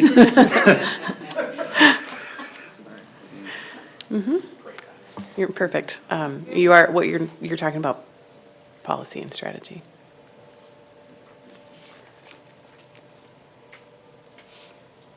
Mrs. Koenig has some questions. Actually, it's not a question, it's just a comment regarding the optimizing our future plan. I again want to thank the administration for the incredible amount of work that you've been putting in these last few months. I hope through tonight's presentation, I'm feeling very reassured with the process. I feel like the plan is in motion and going well. I'm very concerned with the level and amount of misinformation and fear-mongering that is being displayed on social media the last few months, much of it from a sitting board member doing some spearheading of the ideas. I encourage everyone in the community, if you have not gone back or taken the time to watch the January FNF meeting, previous board meetings, if you're purely getting your information from social media, I beg you, I implore you to go back and watch this past Monday's FNF meeting and January's FNF meeting, where the reasoning is, again, completely explained of why to wait and not implement is not an option. It is very clear, and Mrs. Voigt, you sit on that committee. I don't understand being a member of that committee and hearing the conversations and seeing the presentations from Mr. Clark. I do not understand why this is still something that's being encouraged, discussed within the community. Again, I encourage everyone, if you have not taken the time, please go back and watch the January FNF meeting and this past Monday, where the reasoning is completely laid out clearly, 100% explains why putting off the decision was not an option, that is not a viable option. I'm asking the community, I'm making a call for action tonight. Please educate yourselves. Don't listen to everything on social media. A lot of that has no bearing and no factual backing whatsoever. Please watch the meetings. Please educate yourselves on the finances of the district. I spent 3 years doing just that. Before I came onto this board, I did not understand a lot of the finances. After 3 years, hundreds of meetings, and watching FNF, I understand now what maybe I didn't previously understand and what many in our community possibly do not understand. I encourage you all, please, whoever's listening, share this video, share FNF meeting videos. Please educate yourself so that you are better equipped to understand why the Optimizing Our Future plan needed to happen. It's not being rushed. This is misinformation. This is fear-mongering. And from what I heard tonight, I'm very excited to hear and see that our families, the majority of them now, have the home that they'd like to go to with their school, that their kids are going to go where they want to go. That's a fear that should make everyone take a little bit of a pause and take a deep breath and go, okay, the majority of the kids that were somewhere that were, they were shifted, it looks like they're going to be back where they wanted to be. Things are playing out. Things are in motion. To do nothing is not an option. And I hope we can continue to move forward and stop looking back. And that's all I would say. Thank you. Thank you. I think it's appropriate at this point in time just to recognize or reflect on what we're here to do. So this is a meeting of the board. We are here to discuss with one another the topics that are on our agenda.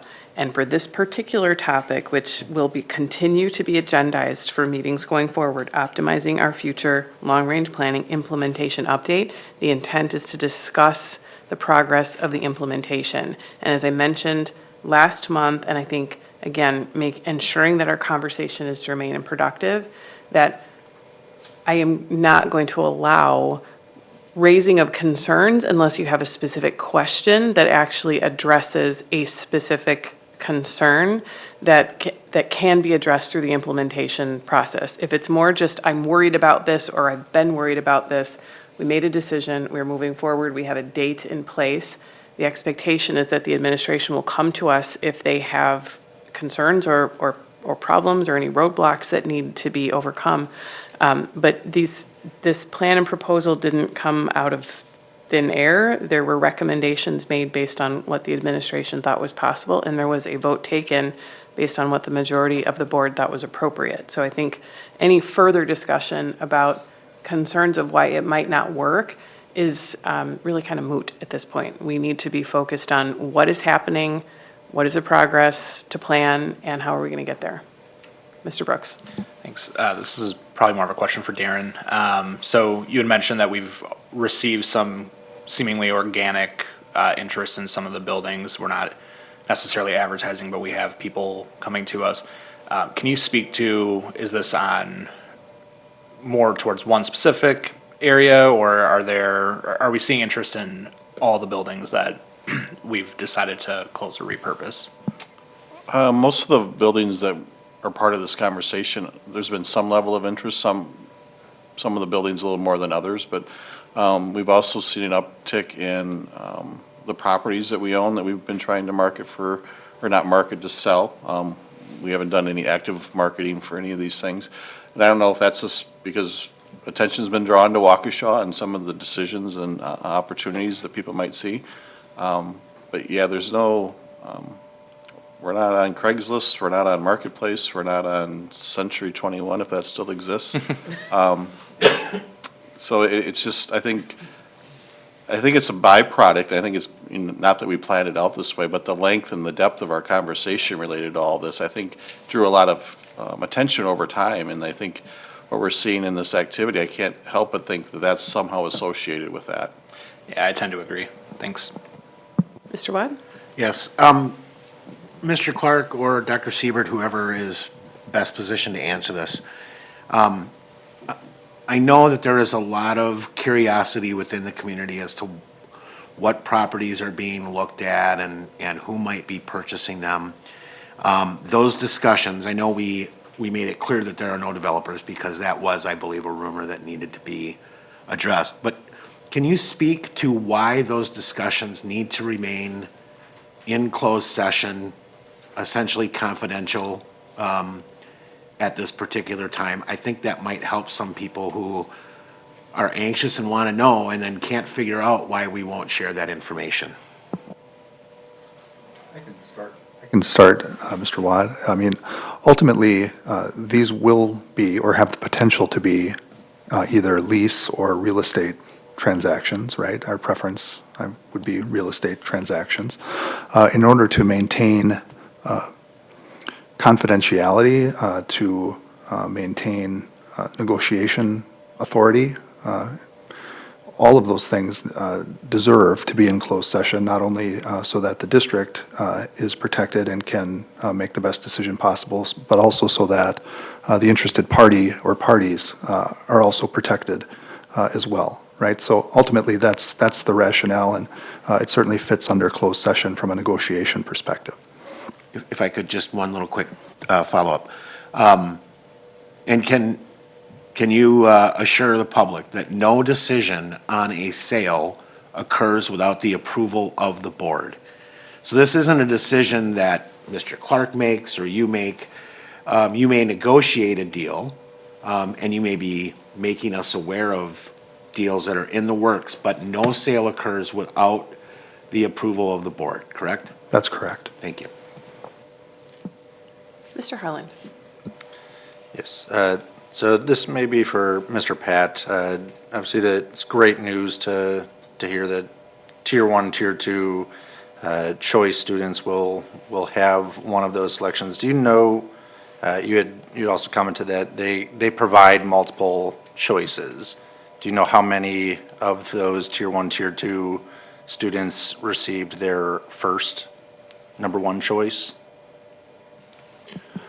So the Tier 1 and Tier 2 students, they received whatever they chose. So they only had one choice to go back to their school that they were either districted out of or were school choice to, and then had to reapply for school choice. So there was no other options for them. But Tier 3, they're the individuals who have those three options, and that's what we will try to get one of those three if possible, and we're very confident we can do that with a majority of of priority 3. Thank you. Mrs. Voigt? This is not necessarily about implementation, it's more of a perception about one of the comments that was made. I think that if people do watch the Finance Facilities Committee meetings, they would be very proud of the financial situation, financial stewardship that the district has shown over the last, 15 years. The handling of the referendum, the paying it off early. We do have this agendized later in the agenda. I realize that, but one of the comments that was made is the concept of being good stewards. And, I think identifying the fact that we're not in a financial crisis. People are asking, well, if you're closing all these schools, you must be in a financial crisis situation. And we definitely are not, because of the good stewardship situation and being debt-free, et cetera. So I think a clarification that, this is not, we're not in a bad place. We're in a really good place that we should be celebrating financially. Thank you. Are there any further questions specifically about the implementation update? Okay, we have a lot of other business to cover tonight, so I think we should move on. Thank you, Dr. Siebert. Mr. Pat, Mr. Clark for the update. Okay, we're going to move to the consent agenda.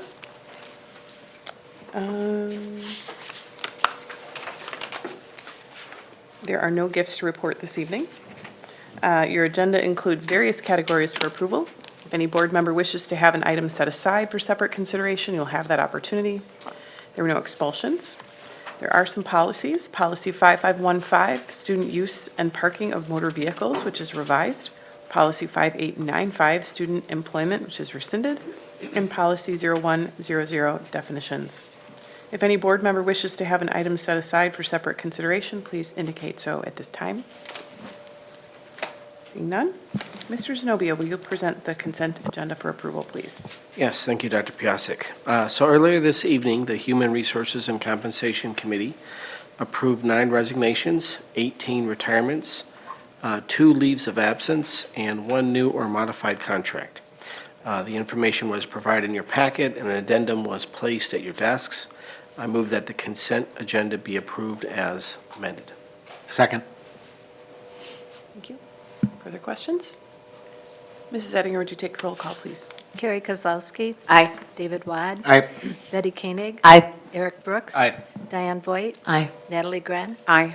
Anthony Zenobia. Aye. Thomas Harlan. Aye. Kelly Piasek.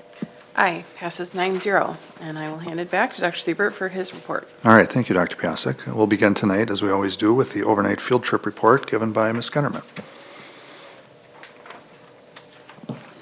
Good evening. We have several overnight field trip reports to share. So the first one is for Saratoga STEM for Future Cities competition in Washington, D.C. The North High School has a few. Academic Decathlon, Intro to Health Occupations class are going to the Health and Wellness Day in Madison. South has esports for the Winter State competition. South also has powerlifting for a state meet, mock trial for a state mock trial tournament, as well as HOSA, which is Health Occupation Students of America, for a leadership conference in Baraboo. West also has the HOSA opportunity, as well as gymnastics going to a state meet, and then Jazz 1 going to Eau Claire for a jazz festival. All right, thanks, Ms. Gunnerman. We're actually going to stay with Ms. Gunnerman tonight, and we're going to showcase for you a couple of new videos that we have in the School District of Waukesha that highlight some great things that we have to offer as we enter the open enrollment period. So I'm going to turn it back to her. She'll describe the video and play it for you, and then we'll go from there. Thank you. Like Dr. Siebert had said earlier, that we've been making a lot of effort to really advertise all the wonderful things in the School District of Waukesha. And one of those things that we have done is really ensure that families have an opportunity to attend any and all open house events. We ensure that they were all scheduled on different nights so that families could go to many opportunities. So this first video that I'm going to show you is along those lines, where we really want to highlight all the wonderful things in our district. This really comes from working closely with the dual language team as well as our charter school principals. We have teamed up together and put this video together to really highlight the multiple pathways that we have in our district, and advertising just so many opportunities that there are for students and families.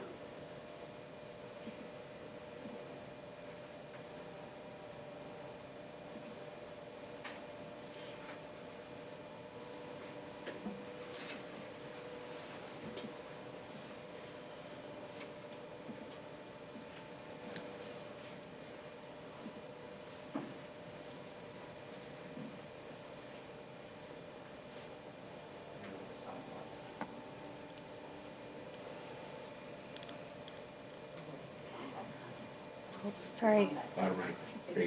Thank you all for the help right there. I'm going to just rewind and start over. All right, let's give this a try.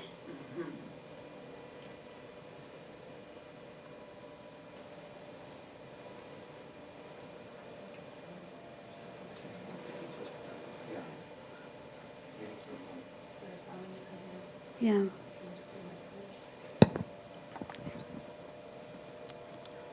No, I think it's that I'm airplaying, so I don't have any now. My apologies. I'll send a link, but there is a little bit of music in the background to just show and highlight the many opportunities. As it plays, you can see students in many different hands-on learning activities that all of our students throughout the district have an opportunity to be a part of.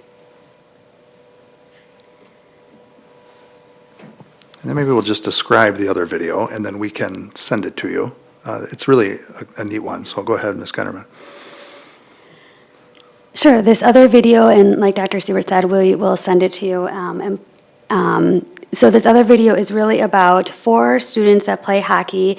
They are featured in the video, and they are part of the Milwaukee Junior Admirals players, and they're also participating full-time in an elite hockey academy that trains out at the Pettit Center. In order to do this, they have decided to attend eAchieve so that they could do their schooling together as part of their academy experience. So the director, Matt Doman, who is presented in the video, has his players shown here, as well as the idea of wanting to expand the academy to 25 players or more next year, with all of them practicing together as well as attending eAchieve for their schooling during the day or whenever is convenient with their practice schedule. So we must be having some room sound issues, so we apologize for that. But we will send both those videos to you so you can watch, and we'll also make them widely popular. So with that being said, I also wanted to share that I had the opportunity to speak with the governor last week. He called to congratulate us on Banting being named a nationally distinguished ESEA school, one of 2 in the state of Wisconsin, and just was very complimentary, not only about Banting, but about the district as a whole, all the great work that we're doing. And so I just wanted to share that with you because he certainly was very kind about the recognition, but also about the school district of Waukesha, and you're a big part of that as well. So again, without the support of your support for guaranteed and viable curriculum, professional development that we do, continuous improvement, we don't get to do the things that we do. So while we couldn't show you those videos, you will see them. They're just a couple of the things, the governor calling, they're all things we can be proud of as we just keep getting better in the school district of Waukesha. And as we enter the open enrollment window, we just want everybody to know that we have an array of opportunities here in Waukesha, and we have plenty of opportunity for more kids and families to join us. So that window stays open all the way through April 30th, and hopefully we'll continue to attract not only the junior admirals, who that could increase our enrollment by up to 20, right? Just right there. But hopefully we can attract some more students because we do have, as you heard tonight from South and the high school principals, everything that we're doing is coming together to increase our performance academically, but also to offer an array of so extracurricular and co-curricular opportunities throughout the school district of Waukesha. So thank you, Dr. Piasek. That concludes my report.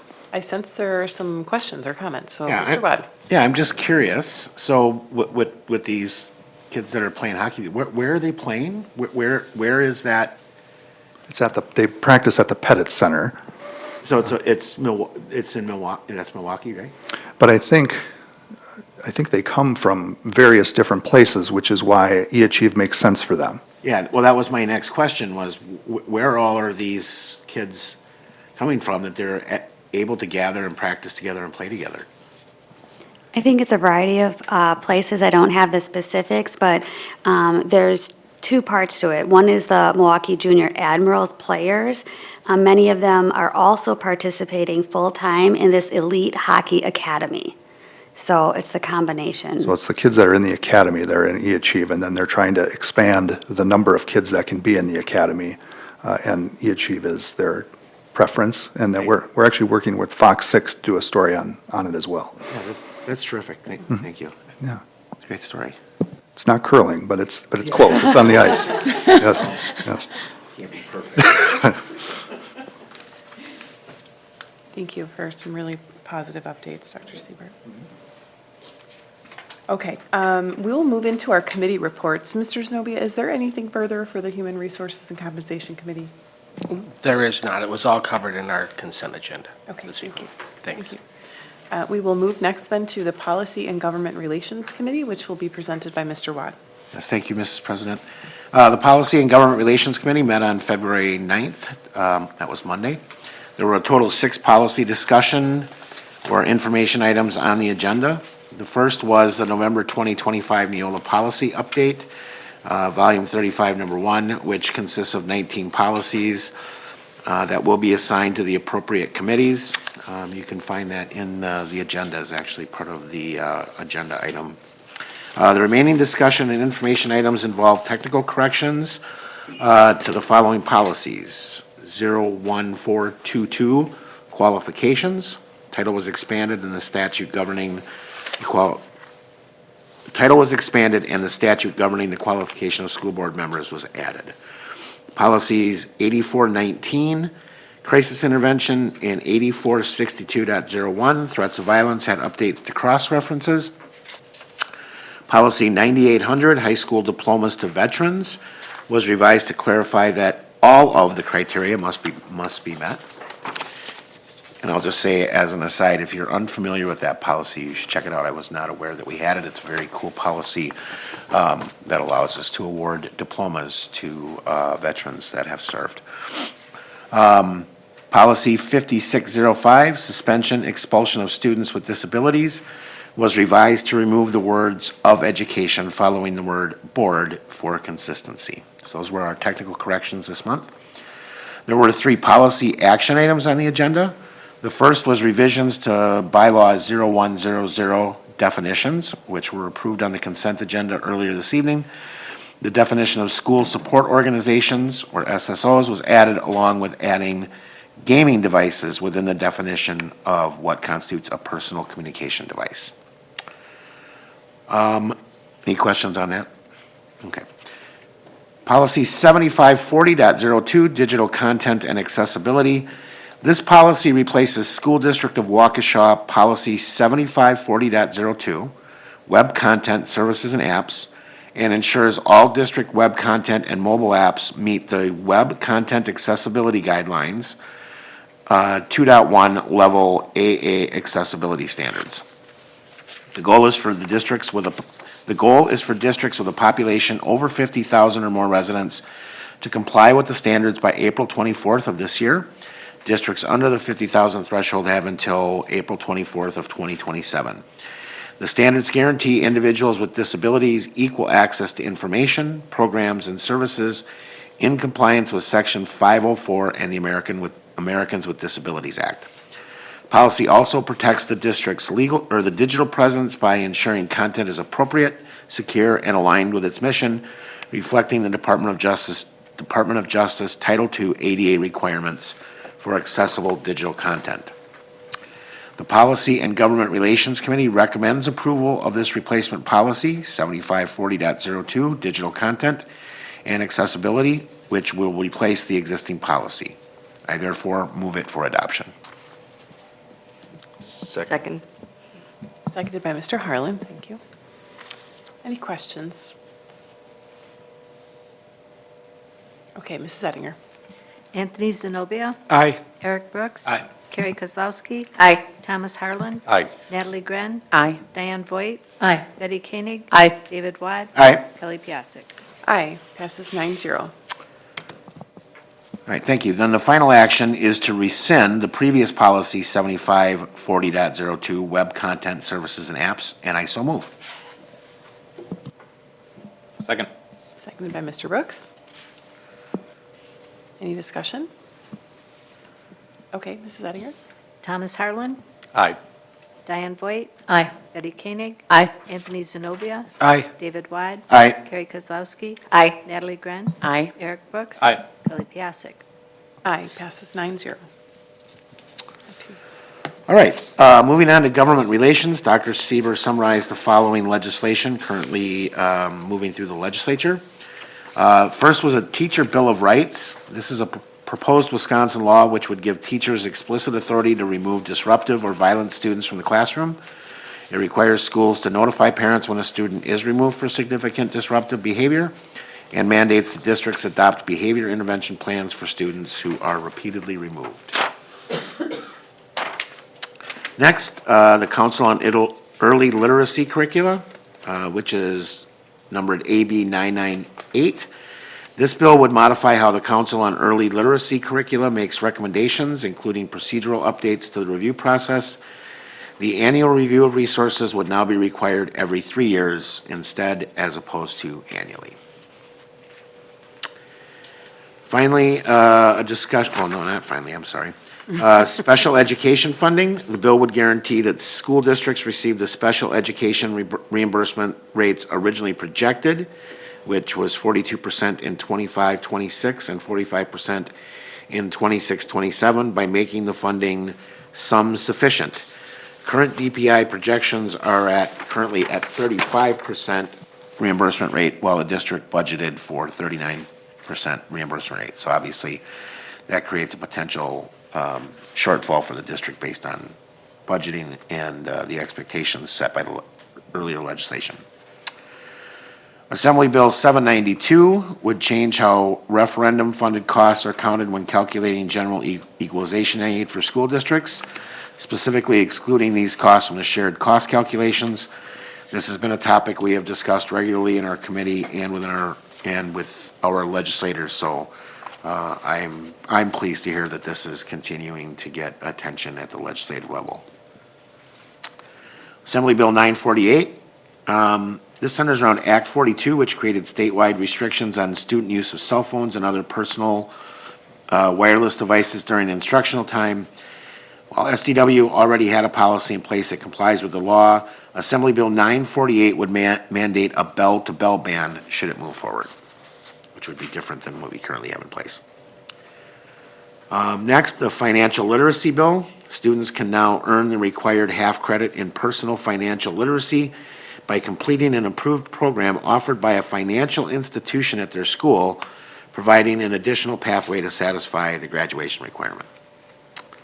And then finally, a discussion on the Teaching is a Profession bill package. Representative Sheehan introduced a multi-bill package to strengthen and support the teaching profession. Some interesting proposals in here. LRB 6172 requires the state to pay student teachers for their hours worked, helping make student teaching financially viable. LRB 4546, which would add an elected teacher representative on local school boards.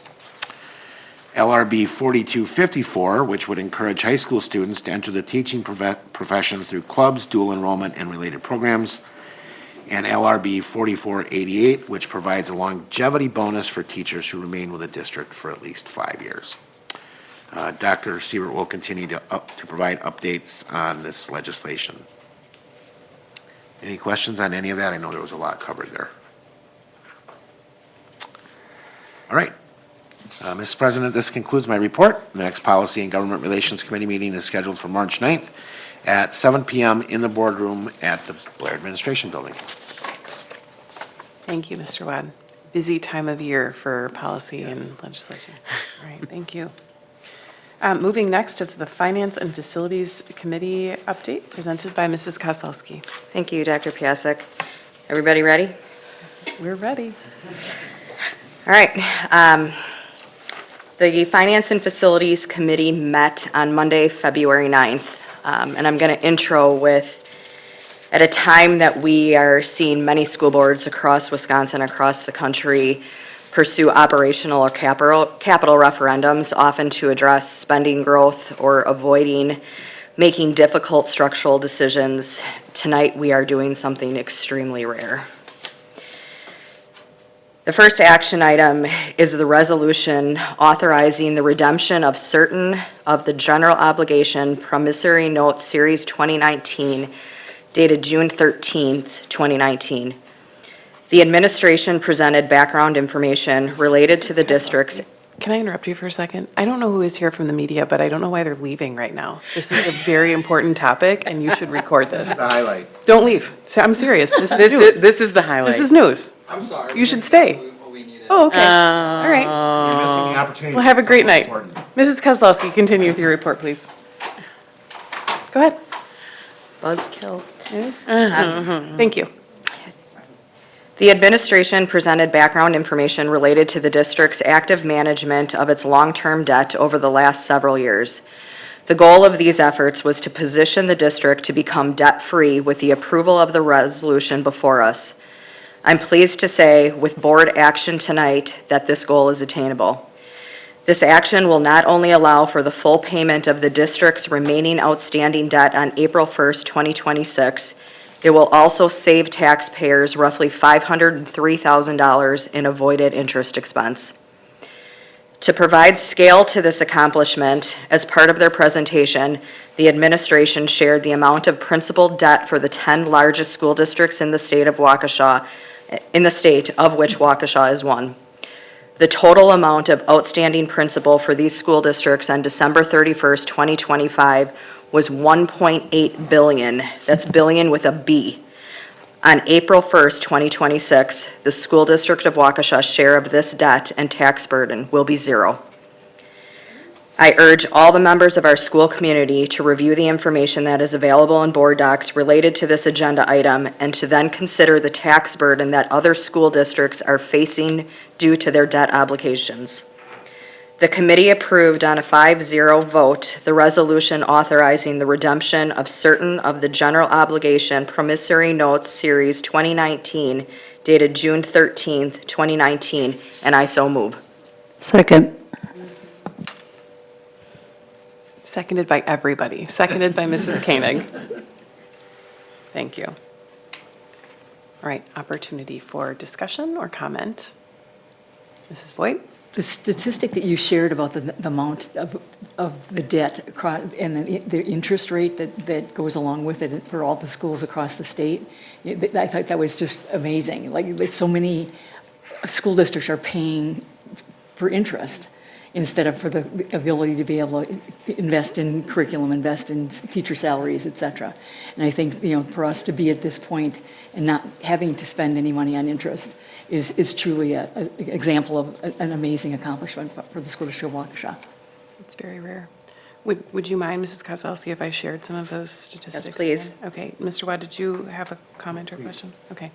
I did share some of this at the F&F meeting. I think it's appropriate to maybe just share it again in context because I have spent quite a bit of time just looking at the data and seeing what we're facing. 85% of districts carry debt. So it is rare to be debt-free. After our final payment on April 1st, we will be the largest district to be debt-free by a lot. The next largest district that doesn't carry debt is Toma, although they did attempt to pass a very large capital referendum last year. Of the 4 districts in the top 100 largest who don't carry debt, they all do have some sort of an operating referendum supporting their ongoing operations. There are no districts over 3,500 students enrolled that are debt-free, so we'll be very unique in that regard. The other fact that I shared that Mrs. Voigt was speaking to is for the 25-26 school year, Wisconsin school districts levied about $6.5 billion in local property taxes. $1.2 billion of that is actually debt service. That's almost 20%. It's about 18% of what we're levying in local property taxes, which is the equivalent of about $1,500 per student. And so that's $1,500 that we're asking taxpayers for every student before a penny of that sees the classroom. For us this year, that's been a little under $300. And so as we've been dropping that debt service levy as we move toward this repayment, that number has been getting smaller. But I think just the scale of it across the state, and it's higher in some districts and lower in others. The other remarkable thing, and Mr. Clark spoke to this at the meeting, is that districts continue to ask to go into debt. And so we'll see on this April's ballot statewide is about $800 million in new referendum requests. About $350 million of that is to issue debt. And so those bonds or loans that are issued tend to stretch 20 to 30 years. And then I also shared that both Kenosha and Elmbrook had similar sized referendums about 10 years before Waukesha did, and they continue to pay those for the next several years. So those 20 to 30-year borrowing plans will result in somewhere between 95 to 120 million dollars in total cost to borrow 60 million. In our case, it was a little over 64. So I think those are all really positive reflection on what we've done. Mr. Bod. Yes, thank you. So I think it's really important to point out here that we didn't get to this point by accident, right? There was a lot of careful planning and consideration of every financial decision that this district made, decisions around operations, right-sizing. I would invite people to go back and look at the decisions that have been made in the past. Many that included the unfortunate decision to close schools because there was inefficiencies to be gained there. There was the decision to close Blair. I think there's only one member of the board that was here at that time. And I think if it was up to them, we'd still have Blair open today.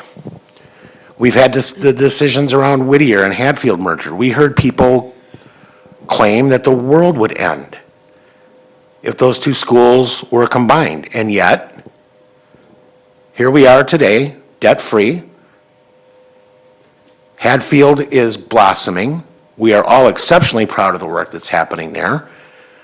And I say this as a way of trying to soothe the community by saying, yes, I know some of these decisions look difficult, but we would not be in a position to be able to be debt-free at this time. In fact, I bet we would probably be having to talk about how we find the revenue to make up, because we still have a structural deficit today, and it would be considerably higher without the decisions that have been made in the past.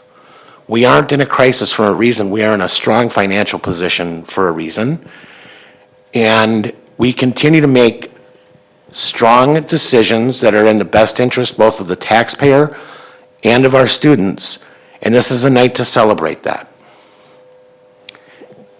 And I think to reflect on how we got here.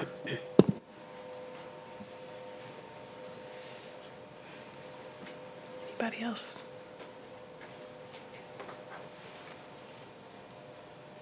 Okay. Mrs. Ettinger, would you take the roll call, please? David Wad. Aye. Thomas Harlan. Aye. Diane Voigt. Aye. Natalie Gren. Aye. Betty Koenig. Aye. Anthony Zenobia. Aye. Eric Brooks. Aye. Carrie Kozlowski. Aye. And Kelly Piasek. Passes 9-0. Aye. Passes 9-0. Implied aye, but aye. Yeah, I was so excited. All right, back to you, Mrs. Kozlowski. Exciting night, best night. We had one discussion item, the monthly budget report. The committee received a detailed fiscal update through January 31st. Revenues and expenditures for Fund 10 and 27 were reported as being comparable to last year's and within anticipated fiscal benchmarks. The next Finance and Facilities Committee meeting will be held on Monday, March 9th, 2026 at 5:30 PM in the boardroom. And Dr. Piasek, this concludes my report. Thank you, Mrs. Kozlowski. For the record, I don't know who was here from the media, but it is really eye-opening and disappointing that the priority was to observe tension over a pretty significant celebration for us. So congratulations to all of you. That's a big milestone. Thank you. Okay, moving on next to the Teaching and Learning Committee, Mrs. Koenig. Thank you, Madam President. The last Teaching and Learning Committee meeting was held Tuesday, February 3rd, 2026 at 7:20 p.m. I'm sorry, 7:30 p.m. here at the boardroom. There are 3 discussion items on our agenda this evening. Our first discussion item is the middle school schedule follow-up. The process to investigate the middle school schedule started in 2025 with the team representing each middle school and each department. In January 2026, the board approved a new middle school schedule for the 26-27 school year to include 6 periods per day and a daily advisory time for students. This month's update provided follow-up information on what has been done since the board's approval. Common communication to all middle school students, parents, and staff was highlighted, information about the course catalog was shared, and an update on the development of this new schedule in Infinite Campus was provided. Our second discussion item was the curricular review process update. In recent years, the School District of Waukesha has prioritized investing in implementation of research-based curriculum resources that are commonly used across the district. Based on this work, at the time, a team developed a curriculum resource renewal timeline and process for recommending a curricular resource to the Teaching and Learning Committee and full board. In January of 2025, a revised resource timeline was presented.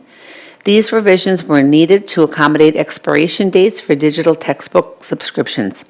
The team also presented a multi-year financial plan to ensure budget capacity supports the anticipated renewal of certain subject areas, math and reading, so that resources for the entire system could be reviewed, K-12, at the same time. As we move forward with standardized curriculum resources, the curriculum review process now needs to allow for multiple pathways, including the introduction of new resources, reconsideration of alternate resources, and renewal of existing ones. The enhanced process with multiple pathways will still provide committee members with information while allowing teacher groups more flexibility when the different resources are being considered. And our final discussion item is the data system enhancements. As one of the 10 largest districts in Wisconsin, we utilize multiple tools to support the collection, storage, and visualization of student information. Per the board's ongoing requests and the district's need for more integrated and analytical student outcome data tools, a summary of systems and how the number of systems has been reduced was shared. The team reviewed the process and took place to identify a data tool that complements Infinite Campus in providing the district with cohort and historical student insights to enhance strategic decisions and better understand district, school, and program performance. As the team reviewed optional data tools, I'm so sorry. It was a priority to also find a tool that allows teachers to have the necessary student data to make instructional decisions. The team has started to onboard the new data tool, NextPath, and develop an implementation plan for spring. More information about the functionality and utilization of tools will be shared at future TNL meetings. Madam President, that concludes the Teaching and Learning Committee report. Our next meeting will be held on Tuesday, March 3rd, 2026 at 7 p.m. here at the Blair Administration Building Boardroom. Thank you. Thank you, Mrs. Koenig. Any questions? All right, thank you for the updates. We will move next to the Student Services Committee, given by Mr. Harland.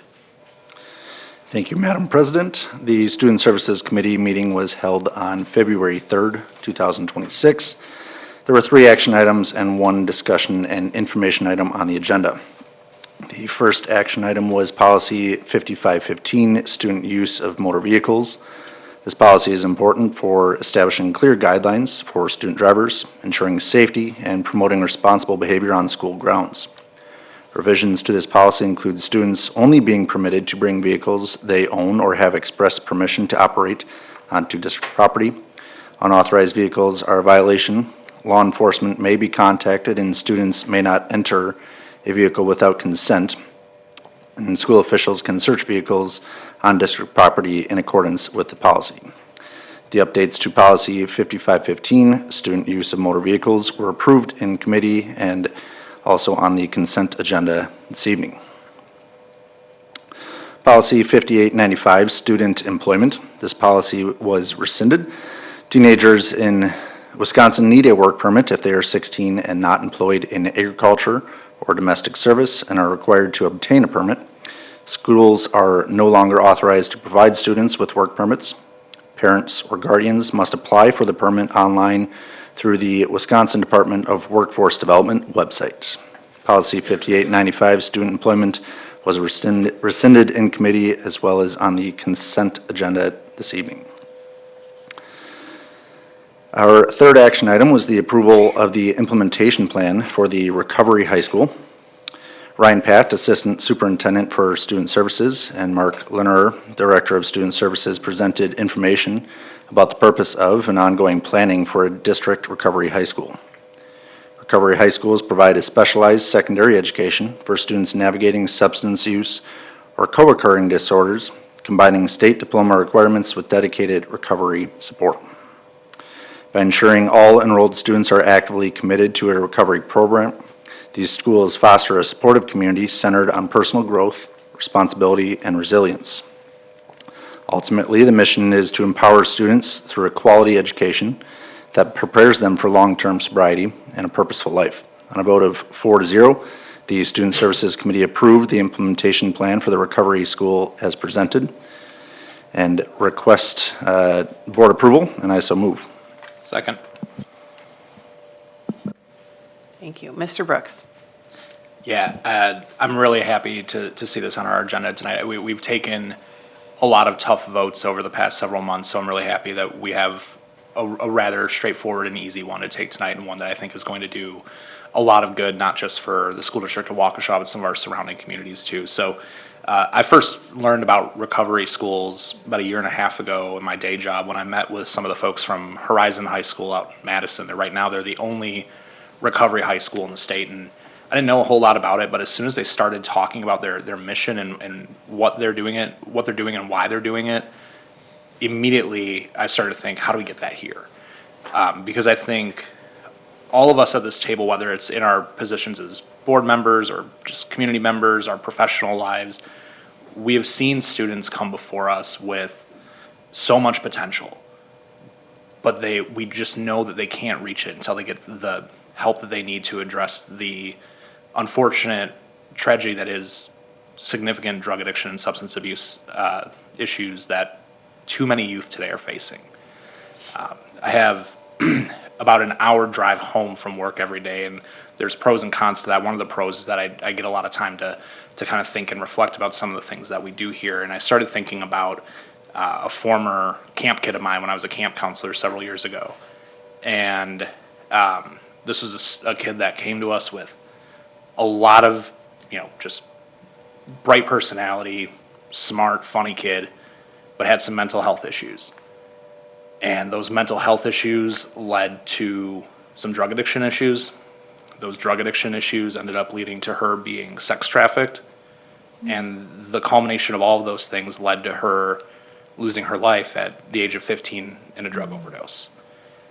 I think of a school like this and how much good that could have done for her. It's not just helping our students learn, but potentially giving them a lifeline and just saving them and saving their families a lot of harm. I think this is something that we can be very proud of as a district. Again, not just serving the kids in our community who are struggling with this and giving them the help that they need, but being a real leader in Southeast Wisconsin, because right now there isn't anything like this in our area. So I'm very, very excited to vote for this. I think this is going to do a lot of good for our kids.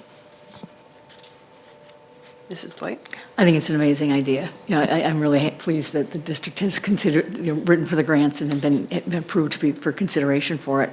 My one question is, can we have an opportunity to do like a sister school with East, that as far as curriculum goes and some of the incentive sorts of things that can happen with it? As I watched the presentation, the curriculum piece of it, how can we have the kids be really engaged and really involved in positive learning experiences along with, getting themselves on track for a better life and knowing the great things that are happening with East, like the sister school concept. We don't want them to go back to a regular traditional high school per se, but like by having that opportunity, I'm wondering if they could take advantage of like working with them as well. In general, we would not have our recovery school kids really mingle with any students or East students. Okay. East is an alternative high school, and it has different timing for the day, different credit requirements. the Recovery High School is a full-time high school, and it has district expectations for graduation requirements. So we may use some similar curriculum, Admentum curriculum for sure for our students. We wouldn't necessarily have them with individuals who are not in recovery as well. So the importance of this high school is that, first of all, recovery is no longer something you have to hide, right? I mean, that's number one. When word gets out that there's a place for students who want to be there because they want to recover and they can go and be with like peers, the power in that is what this is about, and that means that they are very cautious with who they're included with or who they might be a partner with. It doesn't mean they wouldn't have partnerships on some level. It also doesn't mean that some students currently in our alternative programs wouldn't be candidates for this as well, but they would be separated. Thank you. Mr. Webb? Yeah, I'm just curious, will this provide the district, if it's successful, with additional opportunities for supporting students who might otherwise face expulsion? Yeah, so one of the slides we shared was the amount of pre-expulsions and expulsions that exist because of offenses, AODA offenses, or then multiple AODA offenses. And once again, we've never had any conversation of a recovery path or here's a place that we can do instead of punitive, punitive, punitive. And that's where the conversation changes to really support students who are truly in that boat. We would continue down the path with students who have behavior issues and concerns, but of course it has to be the right fit. Terrific, thank you. Mr. Brooks? Yeah, this is probably more of a question for Sharon. So obviously, the type of, when we look at staffing, the kind of person that we want to be putting into this recovery school, it's going to look different from how a traditional high school looks like. So are there like specific credentials or licenses that are applicable to this? Or I guess like what, when you're looking at staffing for this, what does that look like? The licensing piece will be similar to what we have at East with the alternative license due to the different curriculum that they'll be running. And then the process for hiring, depending on student enrollment, will be run through student services as they, likely with Mark Leonard, I would suppose. I'll kick that over to Ryan. But as they're looking at developing that profile, of which they did in that student services presentation, speak to that teacher profile. So that would be built into that job description. And I do just want to call out to, and I know it was mentioned in the presentation, student services, which I'd highly recommend people check out because it was a great conversation. First of all, I want to thank Representative Barb Dietrich because she's been kind of the leader in getting this, securing this grant funding that we are recipients of in Madison, but also just shouting out a lot of our elected officials here in the Waukesha area that represent the school district of Waukesha and areas around us who were great, vocal supporters of us getting this grant because they believe in the mission and they believe in what we're doing here in Waukesha. So, we would not have been able to get this without them too. Dr. Siebert, did you want to just reiterate that level of support? Absolutely. I'm glad you brought that up, Mr. Brooks. So we started learning about this, I would say late 2024, very early 2025, and very quickly had a tremendous amount of support, as you alluded to. So Rogers came on board right away as a viable partner who wants to see the CSB successful. Barb Dietrich, who you mentioned, who was instrumental in the Act 72 funding in trying to create more recovery schools in the state of Wisconsin, wrote a letter for us. And then our legislators, who we talk about all the time and talk with all the time via policy and government relations and our relationships, Representative Maxey, Senator Bradley, Representative Dukow, Representative Nalon, Senator Hutton, and Representative Allen all signed a letter together endorsing us making this move and really getting behind us to say that as a large district in a great geographic area of southeast Wisconsin, that we could be a wonderful resource for students and families in need. And to your earlier point, Mr. Brooks, not only serve students from Waukesha, but a wider area.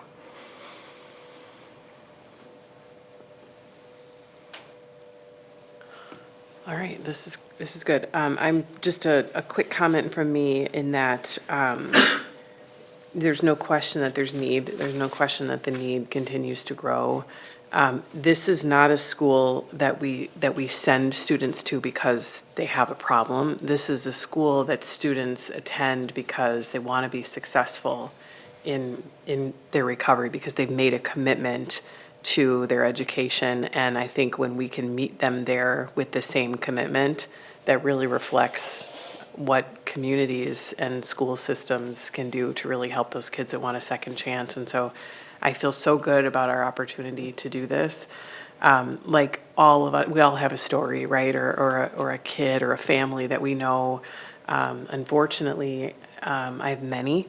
Some of you will recall an opportunity that we had to meet a former district student who had gone through the disciplinary process and found themselves expelled, found themselves on the recovery journey, and it's not always a straight shot. But with a lot of support and a lot of will, became someone who was able to help others on their journey, and has acknowledged that had there been a program like this or an opportunity like this, that would have changed their life. And then I also am aware of, and in fact, some folks that contributed to the grant as well, who lost a child who are from southeastern Wisconsin, lost a child on their successful recovery journey, but having to reside in another state because there wasn't an opportunity to come back to work on their education. And so there are so many things that sometimes we take for granted and can't even imagine what that pathway looks like. I'm just so excited about the opportunity to be able to lean into this and do something where we can meet them where they are, because we want them to be successful. With that, I just, to summarize kind of where we've been through the course of this meeting today, our administrators, and I think Mark Leonard did a great job of presenting all of this to the committee, but we are doing this while we are doing the optimizing work, while we are continuing with the day-to-day administrative support and curricular support of our students. And so I don't take lightly that you all are putting so much into figuring this out, but also not passing on this very important opportunity. So I think the timing is what it is, because this is an important opportunity for this time. So appreciate all the extra effort, and very proud of the opportunity to be able to offer this to our community. Any other comments? Okay, Mrs. Ettinger, would you take the roll call, please? Diane Voigt. Aye. Betty Koenig. Aye. Natalie Gren. Aye. Carrie Kozlowski. Aye. Eric Brooks. Aye. David Wad. Aye. Thomas Harlan. Aye. Anthony Zenobia. Aye. Kelly Piasek. Aye, passes 9-0. Mr. Harlan. Very good. Our discussion and information item on the agenda was the enrollment and school choice update. So we have heard some of the numbers already tonight, but I will cover them again.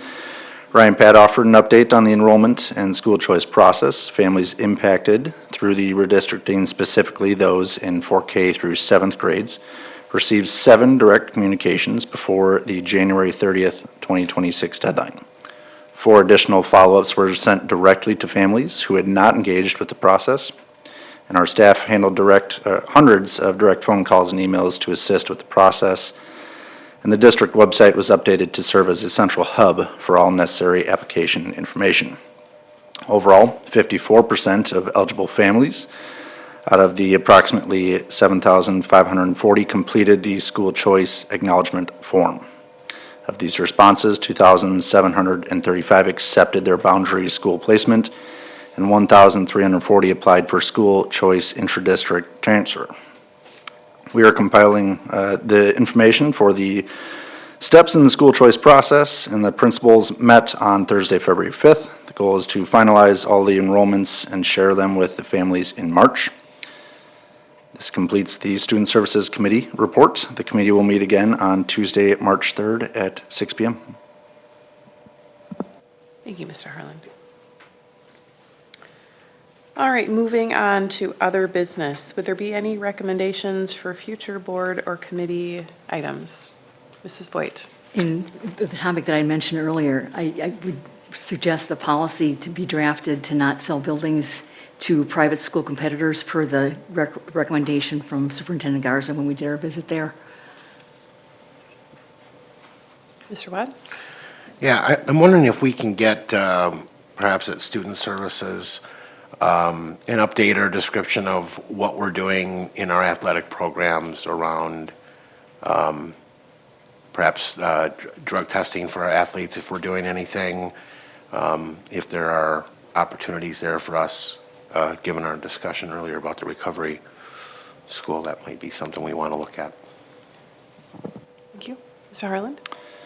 I would like to ask the T&L committee to consider a civics curriculum. Our mission in the district is to develop students the capacity and skills to be community, college, and career ready. I think that a civics education and curriculum is a key component of that. And we did bring up at the committee that we would review civics in terms of current implementation, and I think that's the next step on that. Okay. Anything else? All right, good topics. Okay, we do have a need for executive session tonight, and we need all 3 items that are listed on the agenda, so I would be looking for Mr. Harland to read the motion. Took a drink water, so I should be able to make it through here. Motion to adjourn to executive session pursuant to Wisconsin statutes 19.85, parent 1, parent E, for deliberating or negotiating the purchasing of public properties, the investing of public funds, or conducting other specified public business whenever competitive or bargaining reasons require a closed session. This is in regards to the sale of district property.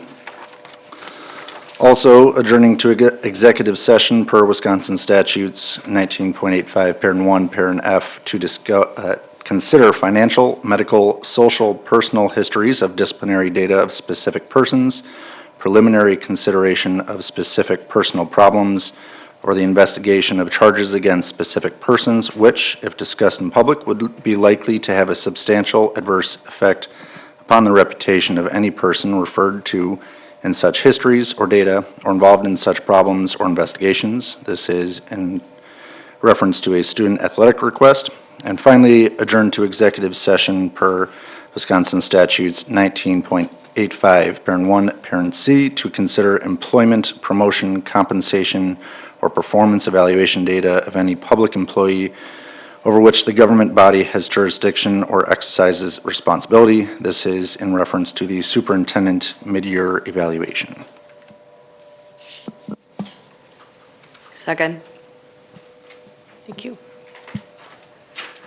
All right, Mrs. Ettinger, do you take the roll call, please? Natalie Gren. Aye. Anthony Zenobia. Aye. Thomas Harland. Aye. David Wad. Aye. Harry Kozlowski. Aye. Eric Brooks. Aye. Diane Voigt. Aye. Betty Koenig. Aye. Kelly Piasek. Aye, passes 9-0, so we are adjourned to executive session. Our next meeting will be here in the boardroom on Wednesday, March 11th at 6:30 PM. Thank you.